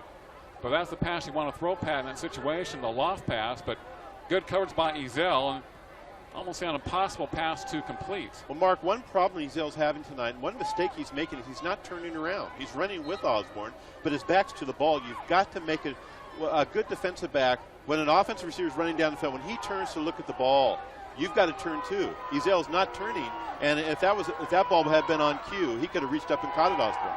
McGill rolling to his right, flips it, complete to Kindred, out of bounds. That'll be first and goal for BHS. All of a sudden, John Kindred, who I talked last week about getting him more involved in the offense, has become a receiver out of the backfield. Number 14, he's big too. Well, Mark, one thing Bakersfield High is doing tonight is they're throwing deep on occasion to Osborne, loosening up that Centennial defense. But McGill's been rolling out, getting away from the rush, and he's throwing some shorter passes into the flat or over the linebackers, before the safety. Underneath the coverage, they would say. Underneath the defensive backs, kind of in between that area there. And it's been very successful tonight. Getting John Kindred into the act. He's a single running back behind James McGill. And number 70 moves early for BHS. The right tackle, Robert Bergman, sophomore, 250-pounder. Moved a little early. That'll cost the Drillers 5 yards. They really had a great drive going. You hate for a mental mistake like that, and so many times it happens inside the red zone. Well, Mark, it happens a lot to inexperienced offensive teams, and both these teams are inexperienced, and they tend to make a lot of mistakes when they get the ball down in the red zone. I mean, both teams have done it this year, and that's just a mental mistake, a mistake that shouldn't happen. You know the count. You've got to concentrate, and that's just a lack of concentration by a team, and that's one of the reasons why both teams struggle offensively. First and goal from the 14 for BHS. In Centennial territory, of course. Kindred, the ball carrier, tries to ice his way inside, maybe picks up 2 yards. Good stop by the Centennial defensive front. As we'll have second and goal from the 14 with 7:43 to play in the third for BHS. Well, Mark, the offensive coach Stan Green's done a fine job tonight in getting those receivers into that middle zone area beneath the safeties and over the outstretched arms of the linebackers in that little area there. And it's been very effective tonight, especially here in the third quarter, going to getting the ball to Kindred. And he's been very successful making yards. And Kindred and Bryce McGill are back there behind James McGill. James rolling to his left. Will he run it? Will he throw it? He's going to run it. Breaks a tackle inside the 10. Flag is down as it goes out of bounds at the 5-yard line. Is it a clip? Is that an illegal block against BHS? Or is it against the defense? Well, the action taking part on the near side to the left of the Centennial bench, the Centennial sideline. They're talking things over with Centennial, so it's probably against BHS. So maybe the second critical mistake by BHS down here deep as far as the penalty is concerned. And it is against the Drillers. It is a clip, which happens a lot on wide plays, but they couldn't afford for it to happen right now, but it does. The BHS shooting themselves in the foot. Well, that was a tough rollout for the quarterback, Mark. He's rolling out to his left, trying to throw against his body, which makes it much more difficult. And he got good pressure by the Centennial defensive front, was not able to throw the ball, then attempted to run the football, and of course an illegal block there, clipping, and moves Bakersfield back. I don't know who Bakersfield has as the field goal kicker. This is going to be very difficult now because they're second and 25, so I would look for Pat Osborne now, maybe down the right or left sideline. Right side, he's lined up on the right side. Look for him here. He brought in the play for James McGill. Single coverage by Ezell. Now he backs off just a bit. James rolling to his right, looking for Pat in the end zone. James will have to run it. Cuts inside. Nice tackle on the far side. Gets to the 10 or 15 yard line. So Ezell did a good job covering Osborne. As McGill looking to pass it, had to run it.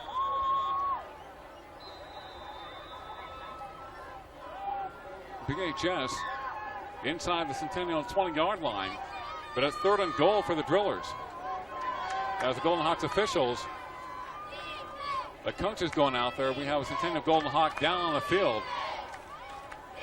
A lot of members of the coaching staff out there checking things out. 6:49 to play in the third, 7-7 ball game between BHS and Centennial. Well, Mark, it's a great football game like we envisioned. Both teams, when they get into the red zone, have been struggling a little bit. In this situation, Bakersfield's being forced to throw the football because it's going to be 3rd and long, 3rd and 17. And then the interesting scenario will be, Mark, if they complete a pass, but it's not 17 yards. What will they do on 4th down? Will they kick a field goal, or do they have an effective field goal kicker? Pat Osborne, I'm sure. Right. Or will they go for the touchdown? Pat Osborne, though, in my opinion, is not that much of an effective field goal kicker, though. I mean, he's not Lancaster Centennial, so you're really in a gamble when you try to kick a field goal there. I think it would depend on where his range is and where he feels comfortable. But right now, they're in 2-down territory, Mark. 3rd and goal from the 17 for BHS. James McGill play action. Coverage breaks down. He will run it to the 10, cuts back, going towards the goal line. Fine run by James McGill. As his receivers are being covered, he just simply exploded. Broke a couple of tackles in the backfield.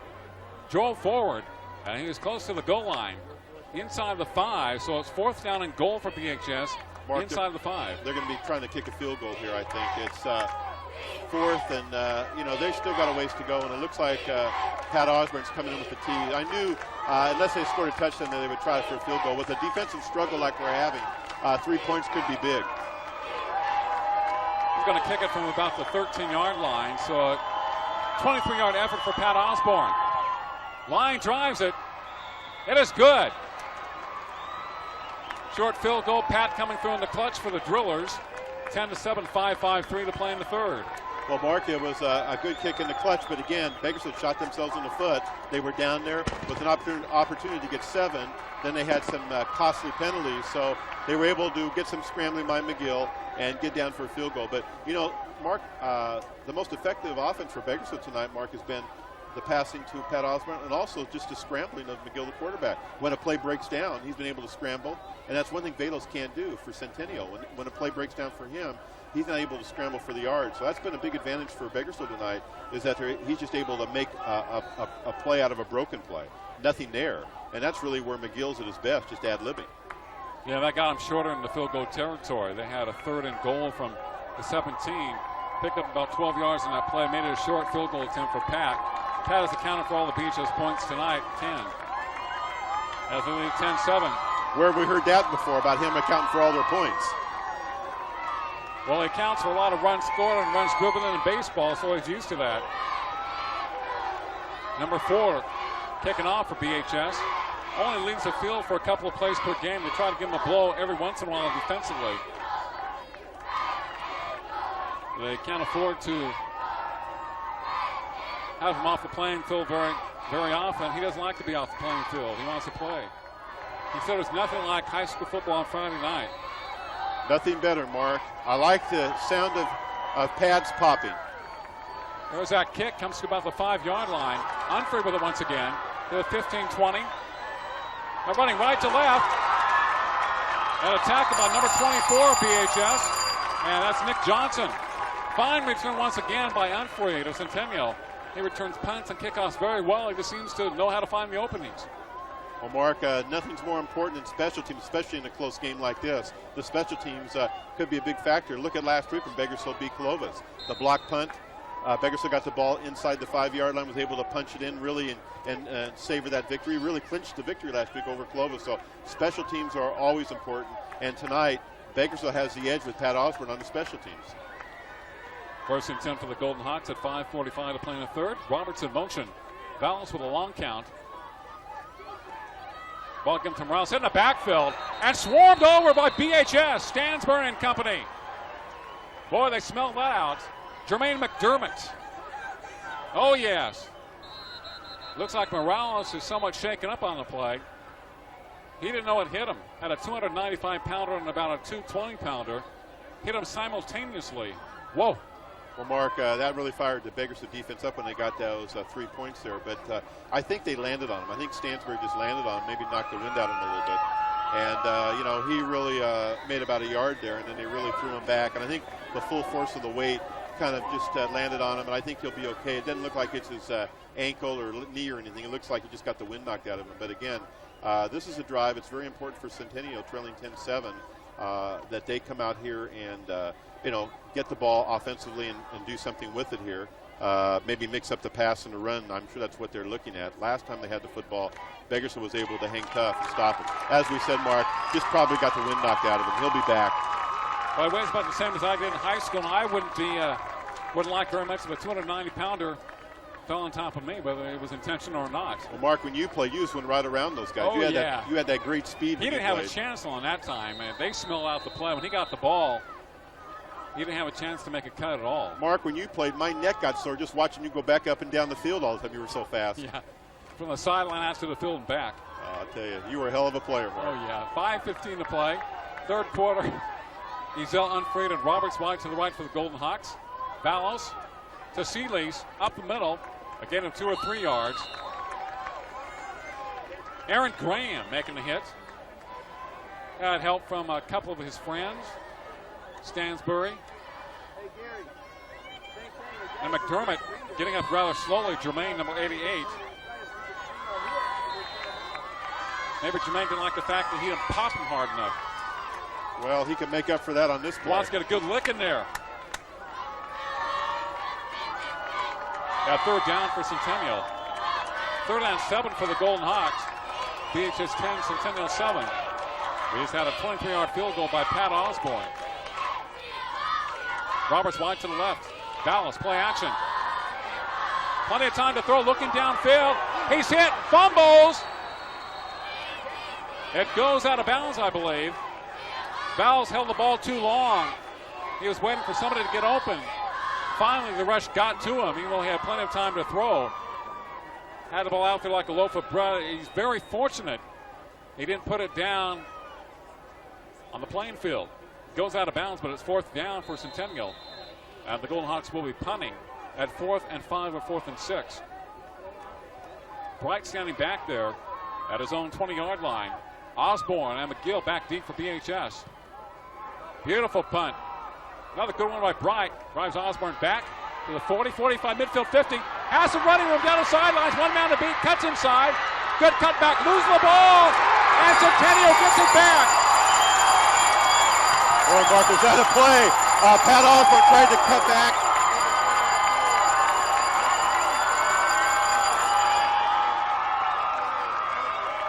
Down in their own territory. So basically what that did, that saved probably some points for Bakersfield. Actually, it saved some points for Centennial, but Centennial's still not in a position to score here, but they keep the ball now. We'll see if that turns momentum. Well, Osborne with about a 45-yard return. Then he fumbles the ball when he tries to make a cut, tries to change hands with the ball, and gives it right back to the Golden Hawks. That nullifies what was a great return. Has a good blocking in front of him, really one man to beat. They try to cut back and somebody hit him from behind. So Centennial has it back, 4:05 to play in the third. Have a couple of receivers to the right. Morales breaks a tackle. There's a spin move and more. First down for the Golden Hawks. That seemed to pump up Centennial. Osborne takes a breather for one play, and he's back in there, number 4. First down for the Golden Hawks.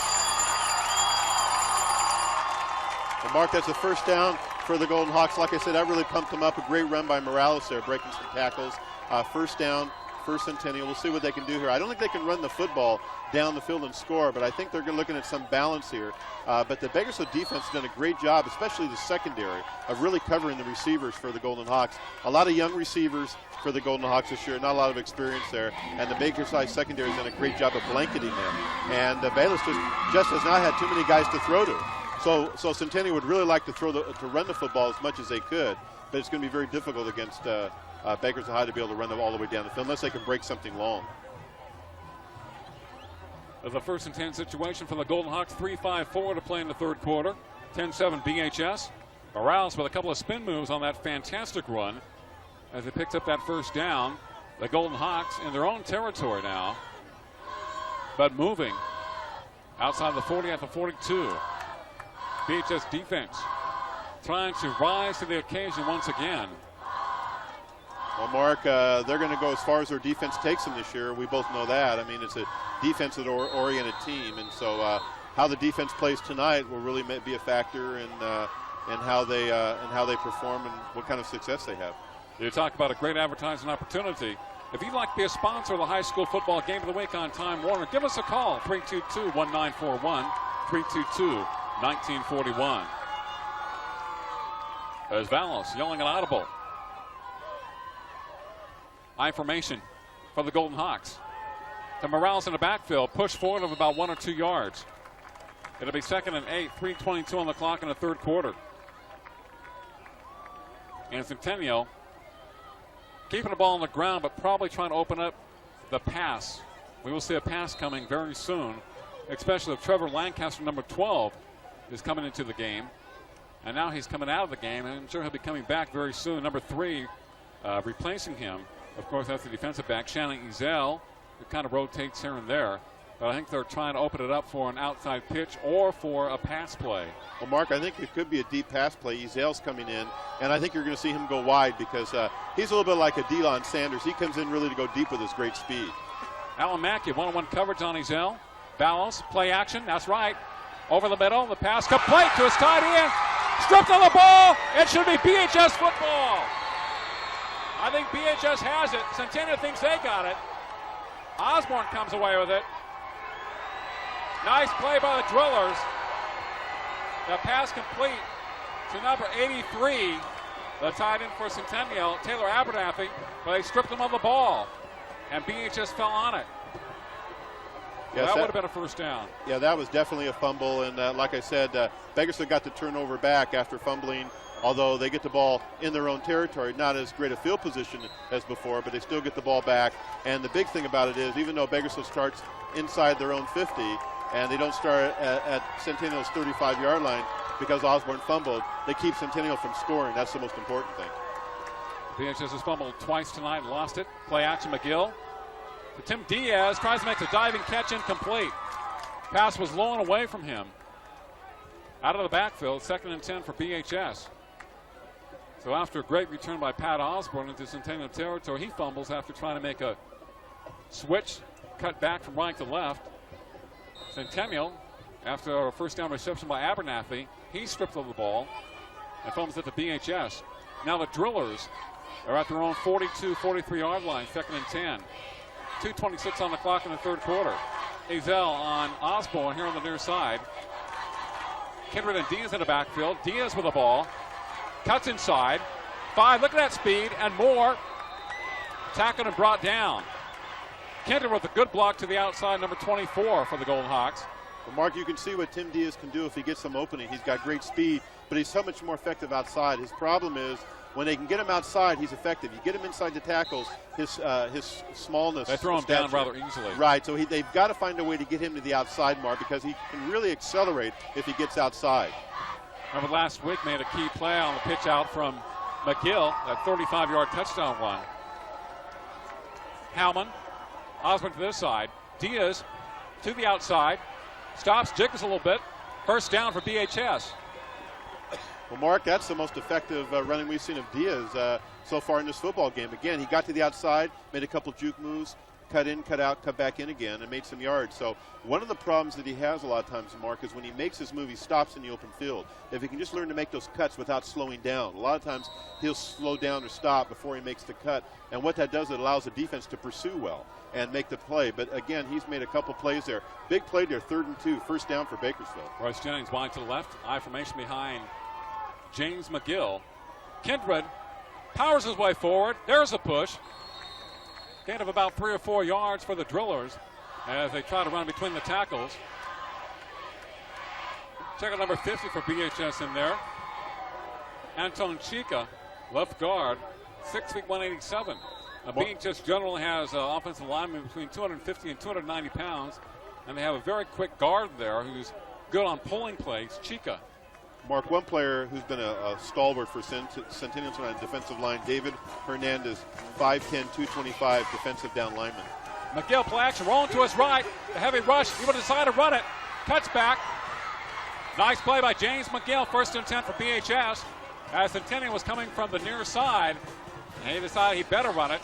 He was running for his life and picks up another 1st down. Mark, that's James McGill, his best. Mark, again, it's McGill again, rolling out, really with no intention of maybe throwing the football. Looked like a designed run play, and when he starts accelerating, he just runs away from that defense. Again, the best plays really for Bakersfield tonight has been the quarterback just deciding to be creative and run the football, and then pick up a lot of yards that way, and it's really difficult, Mark, for a defense to really stop that when you get a quarterback who likes to run. And it proved to be very successful in the 4th quarter last week. Pitch back behind, Diaz has to go back to get it. Stopped at the line of scrimmage. Not a good pitch from number 13 to number 6, Diaz. On 1st down, it'll be 2nd down for BHS. As the clock is winding down here in the 3rd quarter, it's at 8:76 seconds. That will probably be the final play of the 3rd quarter. So the clock runs down. There it is after 3 from Griffith Field on the campus of BHS. It is Bakersfield High School 10, Centennial 7. And you're watching the high school football game of the week exclusively on CNN SI, Time Warner Cable, Channel 52. Well, Mark, I'll tell you, so far after 3 quarters, it's pretty much what we expected. 10-7, defensive struggle. Offenses have had their opportunities, but when they get inside the red zone, neither team has been very effective tonight. One thing about McGill is, Mark, he really is much more effective when he just keeps the football and doesn't try to pitch the ball or hand the ball off. Seems like problems happen when there's a pitch or a handoff, and I think he's almost more effective just to run the football and give the idea that he's going to pitch it, but just keep the football. Like the last pitch there to Diaz was behind him, and they just don't seem to do as well when he has to pitch the ball or hand the ball off. He's just more effective when he keeps it himself. I think it's because of the fact that he's a first-year quarterback, and they just don't have the timing down on those pitch outs. I think pitch outs are really bad for Bakersfield, and if I was their coaching staff, I would limit their pitch outs down in the red zone for turnovers. I would either throw the ball or just take the ball myself and run the football, find McGill. I think it's very good as ad-libbing. Yeah. Let's just play street ball out there. That's his forte, but you can do that when you have less experience at quarterback. He feels much more comfortable when you can do that. And my feeling is, if I got a quarterback, let him do what he's most comfortable in doing. For McGill, run the option, but just keep it. You know, use Diaz as a decoy, but keep the football, because when they pitch things, Bakersfield, bad things happen when they pitch. And you're down here in the red zone, keep the football, or if you don't want to keep it, throw the ball. He's been more effective throwing the ball than he is pitching it. And I think he reacts just very well to what the defense gives him. Osborne wide to the right for BHS. In the slot, number 20 for the Drillers, Royce Jennings. Diaz at the wing. Kendrick, the single running back behind James McGill. Pitch to Osborne, come from the other side. Good block inside. To the 20. Nice tackle on the far side by number 24 of the Golden Hawks. Darren Unfried. Looked like Osborne had a chance to pick up some more real estate, but Unfried with a nice tackle on Osborne. Shoestring type of job. And it's 3rd and 8 for BHS. So Osborne will probably have to leave the game momentarily. I don't know if he's shaken up momentarily.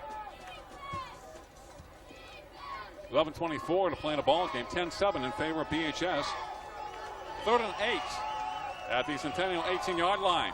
Jennings wide to the right. I formation behind James McGill. Play action rolling to his right. Pretty heavy rush.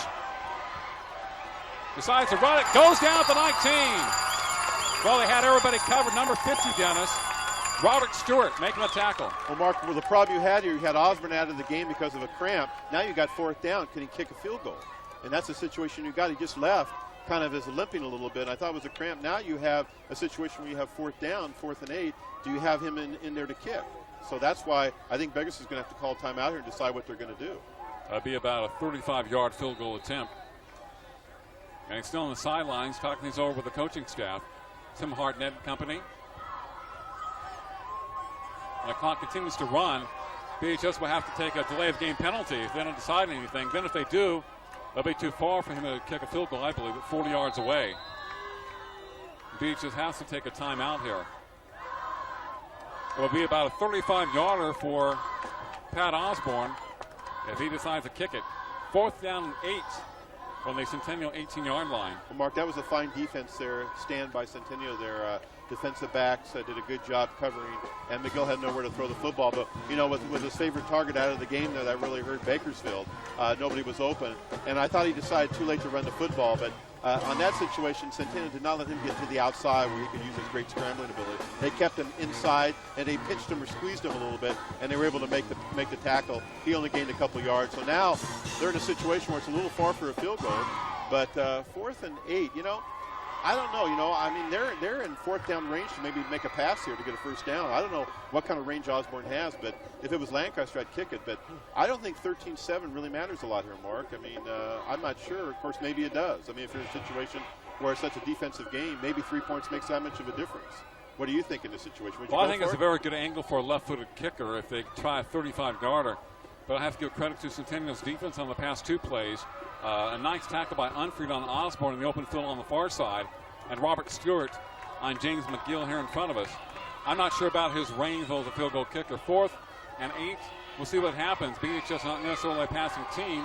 They lead at 10-7, but we'll see what they try. I think they'll probably go for it, though. Osborne line up wide left for BHS. James McGill, quarterback. Running back, John Kentwood. McGill looking for Osborne, flips it high. Osborne went out. The pass went out and up. Well, James had to unload it. Pat around the out pattern. And the pass was thrown like an out and up pattern. And Centennial will take over their own territory at the 19-yard line. 10:45 to play in the ball game.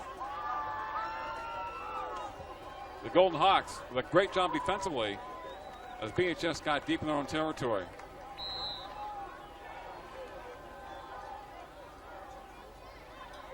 Well, Mark, right here, it's 1st down for Centennial, 1st and 10, 10:45 left here in the football game. And Centennial had a great defensive stand, and now we'll see what they can do offensively at their own 19-yard line. 1st and 10 for the Golden Hawks. George Vallis, Unfried in motion, long count. Seelitz in the slot. Justin Morales slices off, across the 30, running hard, up to the 30-yard line. Justin Morales picked up some steam here in the last quarter, gaining momentum as this game progresses, as it moves on. 10:39 on the clock, 10-7 BHS. And Morales has run best here of late, the last 2 series for Centennial. Running hard, breaking tackles. Running with a lot of passion now.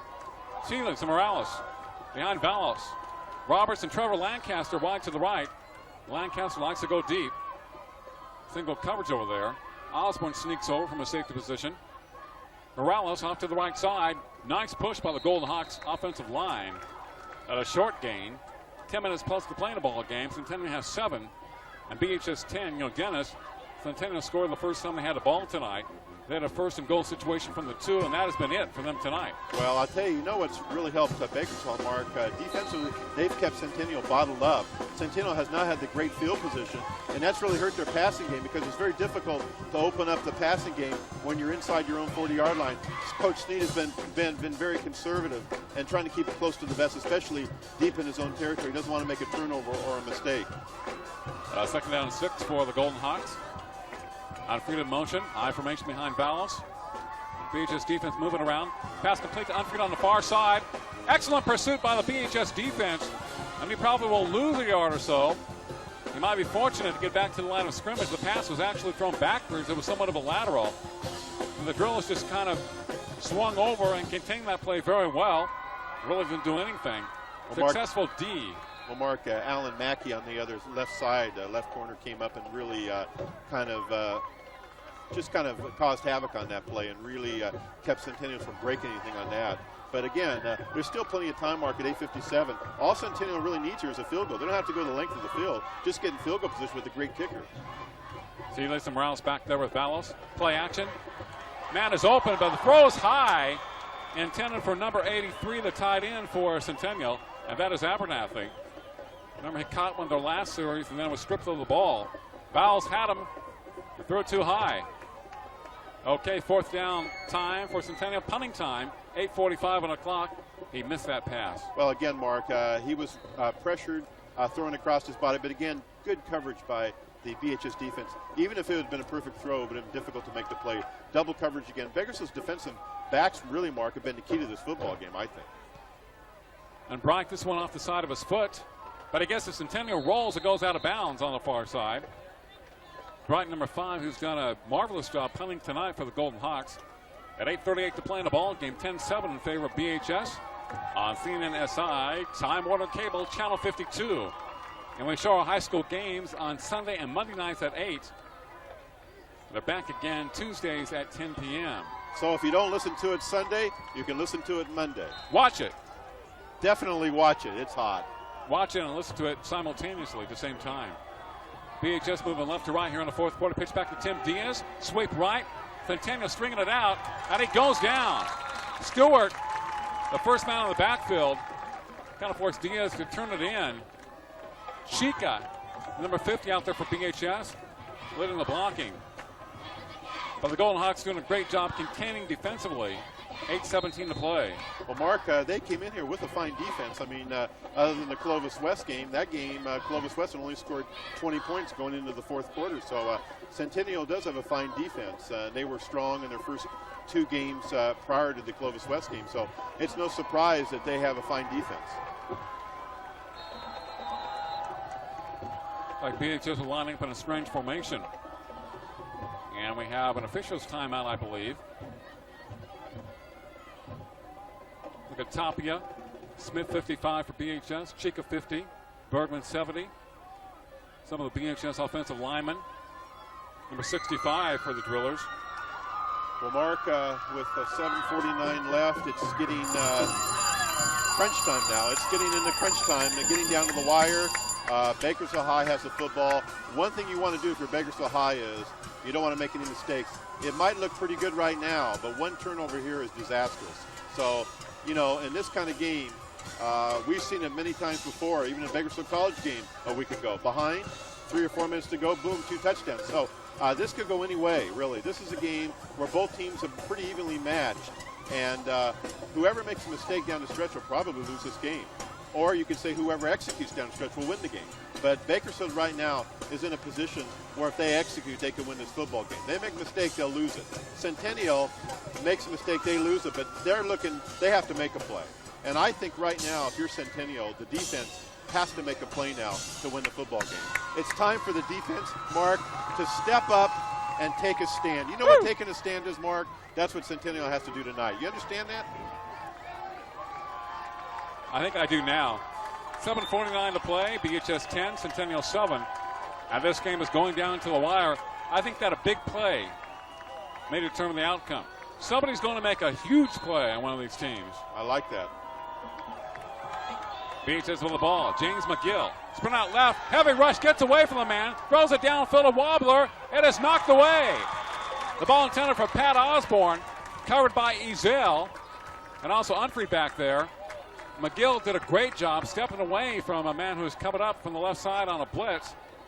Got the ball off, but Pat was in double coverage down there. Well, Mark, one of the situations on that play with McGill was that once he was able to elude the first defender, he had a lot of room to run down the right sideline. Instead, he attempted to throw the ball into double coverage. And so I think in that situation, he was better. He could have been off, ran that ball. He could have ran for a first down. He had all kinds of room down the right sideline. Sometimes it's hard to make those decisions so quickly. 3rd and 10 for BHS in their own territory. McGill, sprint out left, flips it long down the sidelines.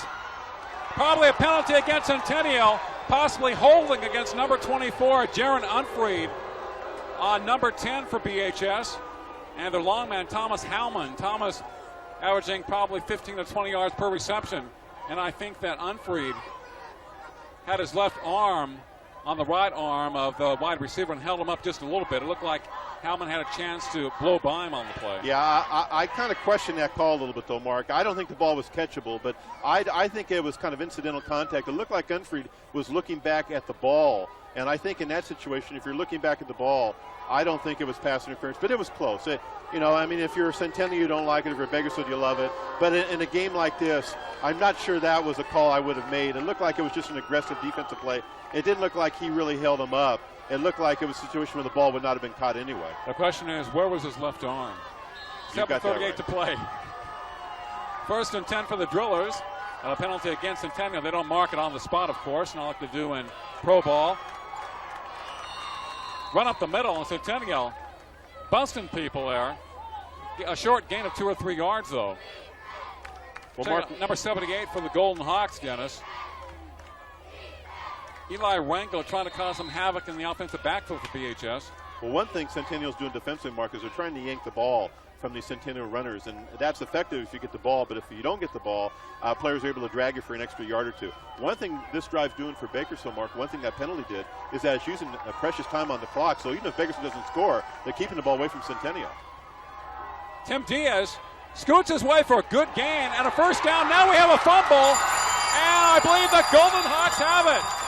That's the 3rd time in the second half that an athlete has gained a first down and fumbled the ball. He was probably trying to get a little bit more after a fine run by Diaz. He gets the first down, he tugs, he drags, and the ball comes loose. Well, Mark, I've watched Diaz run a lot, and he doesn't carry that ball and tuck it in very good. And I think Centennial knows that. But, again, a mistake by Diaz. He's made some crucial mistakes tonight for Bakersfield. And the turnovers have really hurt the Drillers tonight. Luckily, that was not deep in their own territory. But, again, Bakersfield, Mark, has made the mistakes tonight, and if Centennial could capitalize, they could win this football game. But again, Diaz not wrapping up that ball. Centennial at their own 42-yard line, first down. Morales has an opening to the outside. Thrown down by Pat Osborne after a gain of 3 yards. Pat coming up from his safety spot.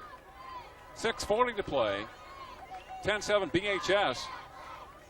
3 times in the second half we've had fumbles after brilliant plays by the person with the ball. Pat Osborne had about a 45-yard return. Fumble trying to make a cutback in Centennial territory. He had a couple other fumbles. 10-7 in favor of BHS. 6:19 to play. Centennial up to the ball. The clock is running. 2nd and 7 for the Golden Hawks. I formation. Seeley and Morales behind George Vallis. Will be a reverse to Lancaster. Tries to cut back. Stays on his feet. He's running hard. He gains about 4 yards. Hosey McDermott had a chance to capture him in the backfield for a loss. And Trevor somehow, someway, gained about 4 yards on sheer desire. Well, Centennial backs running hard. But again, Mark, Bakersfield not wrapping up there defensively. They have opportunities, and they're letting the offensive runners run through some of the arm tackling. You've got to stick these guys. Arm tackling in the 4th quarter will not get it done. Now's the time when defenses and offenses have to step it up. Step it up. Play at a higher level, even when you're tired. 3rd and 2 for Centennial. At midfield, Vallis to Morales. Has a first down. Dives forward into BHS territory. The 45-yard line, make it a 44. Vallis running very well here in the second half. He's an athlete that seems to get stronger and stronger as the game progresses. Has run very well in the 4th. Always seems to be getting extra yardage. And really running off his blocks very well. Well, this is going to be interesting, Mark. Centennial moves the football here. Will they go for a tie? Or will they look to go to win the game? Because, you could have an overtime. And I think a lot of it would depend on where they are and how far a first down would be if they get to the 4th down situation. Azon Roberts wide to the left for the Golden Hawks. Ball on the right hash mark. Vallis with a count. Play action to his right. The pass complete. Seeley's down the sidelines. Stays on his feet. Knocked out of bounds by BHS. It should be just about, I think, they're outside of the 10-yard line. Justin Seeley's with another big reception out of the backfield. running over people, finally gets knocked out of bounds. Well, Mark, we talked about Seelitz before, and he's been able to catch 2 big passes tonight in the flat. And again, he's such a hard runner when he gets a head of steam going. And again, he made a great play, a great run down the right sideline to put Centennial deep inside Bakersfield territory with a chance to score and go ahead here. 4:43 on the clock in the fourth quarter, 10-7 BHS. First down for Centennial at their own 15-yard line. High formation behind Ballos. We have Lancaster and Roberts to the left. Morales breaks a couple of tackles to the end zone. Very close. Spin move. Had a couple of spin moves that time by Morales. And he has just been running so strong here in the fourth quarter. Yeah, the blocking's been there, but he's breaking those arm tackles and always searching, reaching for more. Second, third, fourth effort. Jason Morales, and the momentum has shifted back to Centennial. Well, Mark, we talked earlier, Bakersfield made a big mistake. I remember I told you earlier that fumble by Diaz, and that really cost him. We said somebody was either going to make a play or not make a play, and Bakersfield made the mistake there, and that cost him. First and goal for the Golden Hawks. Full house backfield behind Ballos. Morales tries to sneak it up the middle. BHS putting up a stone wall just about the goal line. What are we at? Centennial will like this somewhat as they can use up some of the clock, as the clock is under 4 minutes to go in the ball game. 10-7 in favor of BHS. But Centennial wants a touchdown. They want at least 6 points, if not 7 or 8. Well, Mark, it's been a great push by Centennial's offensive line on this drive. Give credit to the total offensive line of Centennial, really getting a great push on the Bakersfield defensive line. Second down and goal for the Golden Hawks. Ballos to Morales. Tries to slice inside. BHS hanging very tough defensively. The goal line defense has been tough. 2 plays in a row, and it's third down and goal. 3:25 on the clock. Well, Mark, I think, at this situation, being 3rd and 3, they lost a yard there. I think you're going to see Centennial just take the ball between the tackles. Now, we might see a pass, but it's going to be very, very interesting here what kind of call you're looking at. But I think they're going to try to run the football. They like the way they've been running the football tonight. Full house back for Centennial. Power eye left. Ballos to Morales. Tries to stuff it up the middle. The referees haven't signaled yet. Centennial thinks it's a touchdown. They are close to the goal line. It's 4th and goal. 4th and goal from the 1 for Centennial. 2:35 on the clock. Everybody is standing at Griffith Field on the campus of BHS. And I believe we have a timeout. The Centennial people are standing in front of us. We're standing. The BHS fans are standing along the way. And all the players are standing, including the coaches. Timeout BHS. 4th and goal from the 1, 2:34 on the clock. Well, Mark, we knew we'd have a great game tonight, and that's what we're getting. Both teams making their turnovers at inopportune times. But at this point, Centennial's been able to capitalize when it's most important down the stretch here. And I don't think there's any question mark they're going to try to go for it here. A little bit of a gamble, though, because even though it's a short yardage situation, if you kick a field goal here, you're guaranteed a tie. And then you have overtime. If you go for it and you don't make it, you could lose the football game. So, well, you're 4th and goal from the 1 yard line. I think you have to go for it. Why would you try a field goal from the 11 yard line? I think if it's 4th and goal from the 5 or longer, you go for the field goal. But you have to have some confidence in your offensive line. And in this situation, you got to go for the win. And I think Centennial, that's what they're going to do. But I think they're inside the 1. I think it's.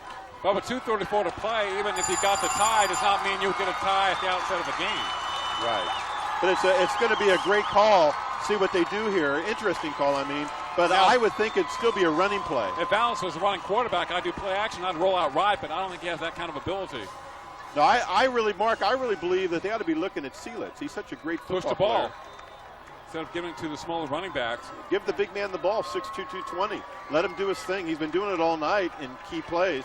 And he's such a great football player. But probably look for their bread and butter Morales. Full house backfield. Seelitz, Bynum, and Morales back there behind Ballos. Long count. Morales with the ball. Dives forward. Touchdown! Golden Hawks! Well, Mark Morales just took the ball in the full house backfield outside the tackle, and he was able to jump over for the score. Again, a great drive by Centennial. the major mistake by Bakersfield High and the turnover. So that's been the difference in the game. Turnovers of Bakersfield really hurt them tonight. Been more of a factor than Centennial turnovers. And with 2:30 left, it'll probably 13-10 with the PAT coming up. This is a very important PAT. If Lancaster makes it, they have a 4-point lead instead of a 3-point lead, so BHS cannot tie them with a field goal. If he makes his PAT, he's one of the best in the area. 2:30 to play, 13-10 in favor of Centennial. At Griffith Field, this is snap, the ball's lined up, and it's good! 14-10 in favor of the Golden Hawks. 2:30 on the clock at Griffith Field as they try to take down BHS for the second consecutive year. Well, Bakersfield has done a good job tonight, but again, Mark, they've moved the football actually a little better than I thought, Bakersfield, but they just haven't had the consistency in the red zone that they need. And I really think a thing that hurt Bakersfield tonight, Mark, was when they had 3rd and 8 and Osborne had to go out for a play. I thought that really hurt him. And then it was a little too far out of range for a field goal. That could have made a difference in this game. And Centennial was able to stop him. And then, of course, Bakersfield got the ball, made another nice drive, had the turnover by Diaz who were trying to run the clock out. Centennial got the fumble recovery, Mark. The defense made the fumble recovery, made the play. They got the ball down the field, and, of course, they got the score. Well, BHS has fumbled the ball 3 times tonight. One led to Centennial's first touchdown. The other was after a fine return by Pat Osborne into Centennial territory, but it cut the time away from BHS having the ball. And in fact, that picked up Centennial for a while. Then the other fumble by Diaz after he made a first down really lifted Centennial's spirit. So 3 fumbles, 3 turnovers did not do you any good for BHS. I think you have to be a little disappointed in Bakersfield's defense, Mark, on that last drive. They really let Centennial go all the way down the field on them. And I thought the defense didn't put up a very good stand on that last offensive series because Centennial got the ball in their own side of the field, and they just took the ball all the way down the field on them. So, again, Bakersfield's defense not coming up with a big play when they really needed it. Well, they kind of prolonged that goal line stand and make it 4th and goal from the 1. But nevertheless, 2:30 to play, still time for BHS. They'll probably have to put the ball in the air or hopefully look for a good return. I'm sure Abernathy will try to kick it away from them out there. Kicks it through the end zone. And BHS will take it out the 20-yard line. Now I've seen them do that 3 or 4 times this year.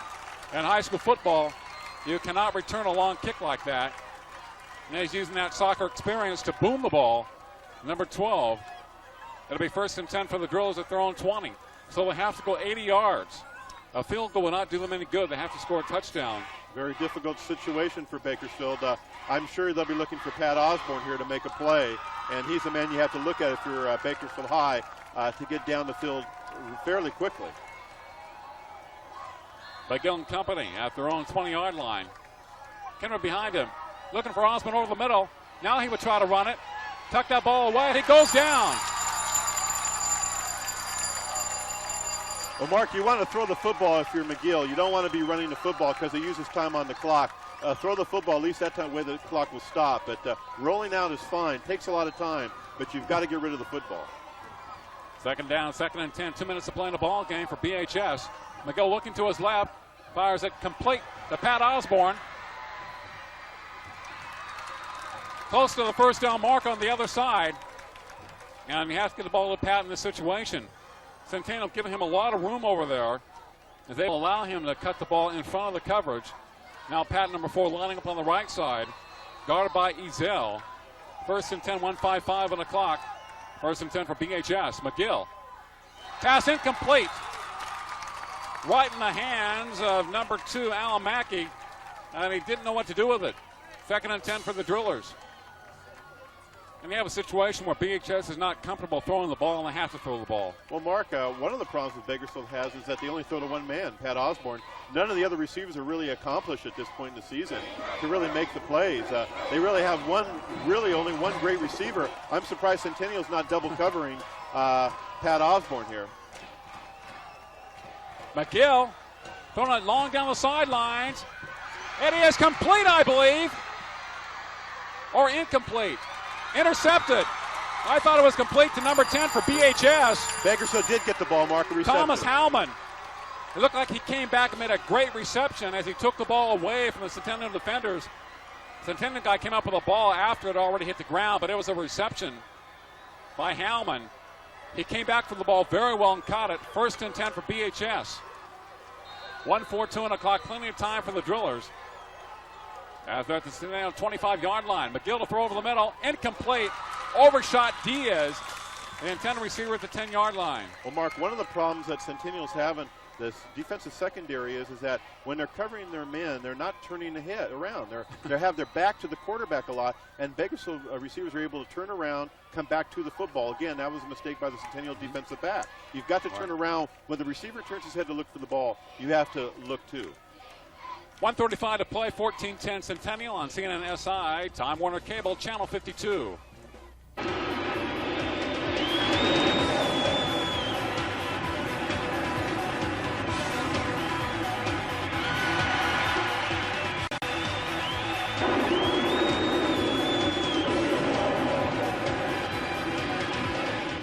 The ravages of time. Just like paint, tape can oxidize, and oxygen is slowly eating away your most cherished family videos. A baby's first steps, first words, first birthday. These memories, once lost, can never be recovered. You can't stop time, but you can fight oxidation by duplicating your videos at Time Warner Productions. Our state-of-the-art repair and duplication services can help preserve your memories for future generations. Time Warner Productions, located at 3600 North Select Avenue in the Time Warner Cable Building.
Down for BHS in Centennial territory, 3rd and 10. He's had a pass over the middle intended for Tim Diaz, which was thrown slightly over his head. It looked like a possible pass interference penalty against Centennial, but I guess the official thought that Diaz did not have a chance to catch the ball, so he didn't throw the flag. I was looking for the flag, but I didn't find it. I didn't see it anywhere. Well, Mark, it's situation here, 3rd and 10. It's 2-down territory for Bakersfield. As you mentioned, the field goal won't do them any good. They got to get a score. But you know what they might want to do here, Mark, is really try to focus on getting 10 yards for a first down. They got time on the clock. Don't try to get it all in this play. And I think that's one of the problems. Bakersfield's trying to go too deep. Just try to get 10 yards, get a first down, and then throw the ball in the end zone when you got 4 chances to do it. Well, you have plenty of time, 1:32 on the clock. Hallman and Osborne wide to the right. McGill to throw on a heavy rush, throws it incomplete. Tried to loft it out for Pat Osborne. Great coverage by Centennial. An excellent rush by the Golden Hawks front on James McGill, who just unloaded it. 4th down for BHS. Well, Mark, again, he's just throwing the ball down the field. Again, Pat Osborne's being double covered now, but the routes are not the right kind of routes you want for just 10 yards. They're trying to get it all in one play. And I think coaching staff's made some mistakes there as far as the play calling here. Try to throw something shorter. Just get yourself a first down. All you need is 10 yards. Yeah, both receivers are running for the end zone. 4th and 10, 1:27 to play in the ball game. McGill rolling to his right. Heavy rush by Centennial. He rolls to his right. Will he throw it? He does. Incomplete. Very, very tough pass to complete as he was trying to hit Tim Diaz at the goal line. McGill rolling to his right, throwing under heavy duress. First down for the Golden Hawks. Yeah, Mark, Centennial had the blitz on that time. Linebackers were blitzing. But again, he looked like he could have ran the football, but I don't know if he would have made 10 yards on the play.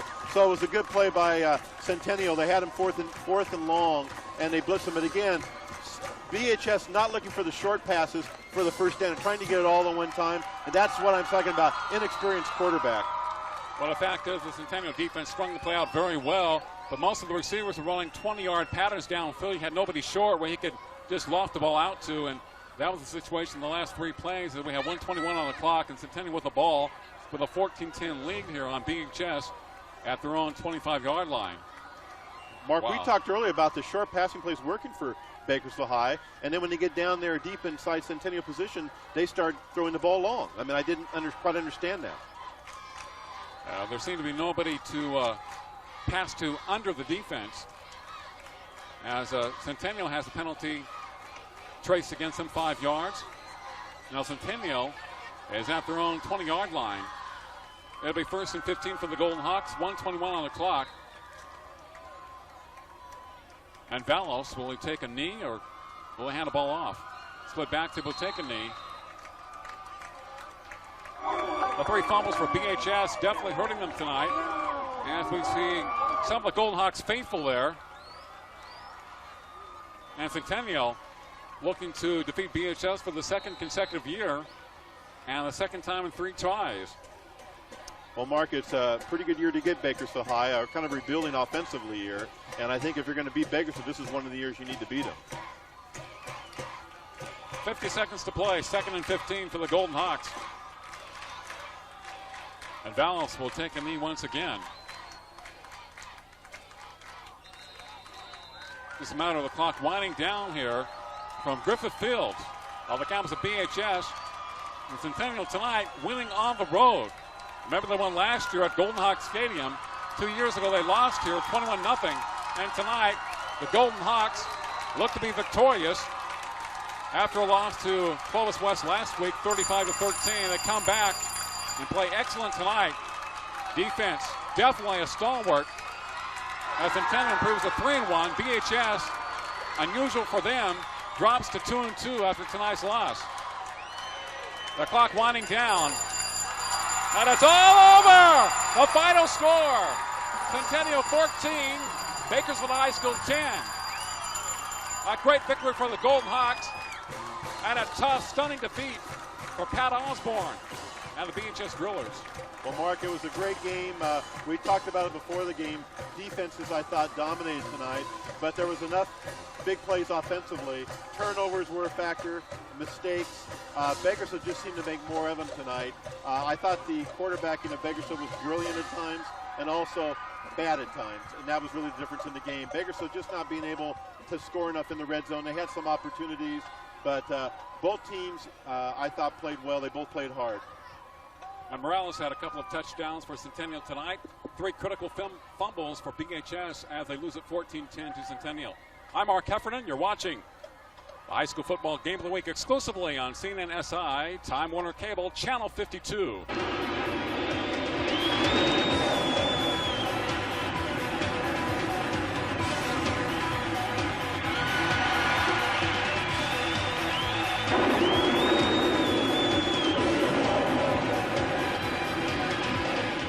The ravages of time. Just like paint, tape can oxidize, and oxygen is slowly eating away your most cherished family videos. A baby's first steps, first words, first birthday. These memories, once lost, can never be recovered. You can't stop time, but you can fight oxidation by duplicating your videos at Time Warner Productions. Our state-of-the-art repair and duplication services can help preserve your memories for future generations. Time Warner Productions, located at 3600 North Select Avenue in the Time Warner Cable Building. Holiday Ford Lincoln Mercury is clearing out the 98s. Now we have $1,000 cash back, plus 0.9% financing on Escorts, Contours, Mystiques, Tracers, and Rangers. Now that's real savings. How about a red carpet lease on a new 98 Explorer? Come in and buy one, and the first payment up to $500 is on us. Don't make a wrong turn. Make the turn for Lerdo Highway in Shafter. We're easy to get to from both the 5 and 99 freeways. Se habla español. Come to Holiday!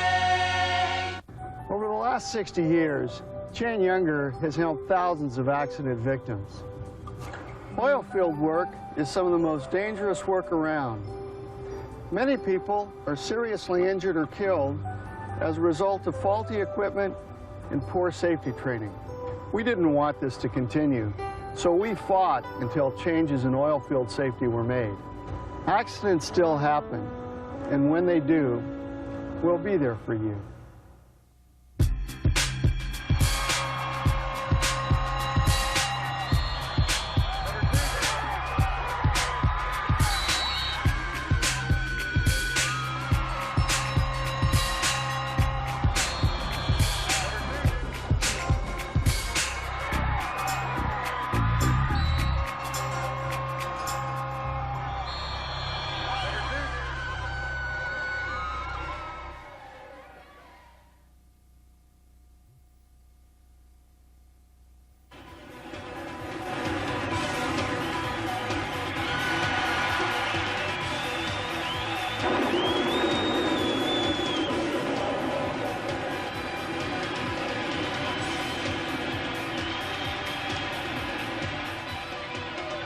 Hi, we're here on the post-game show, Time Warner Cable. I'm here with Robert Stewart, linebacker for Centennial.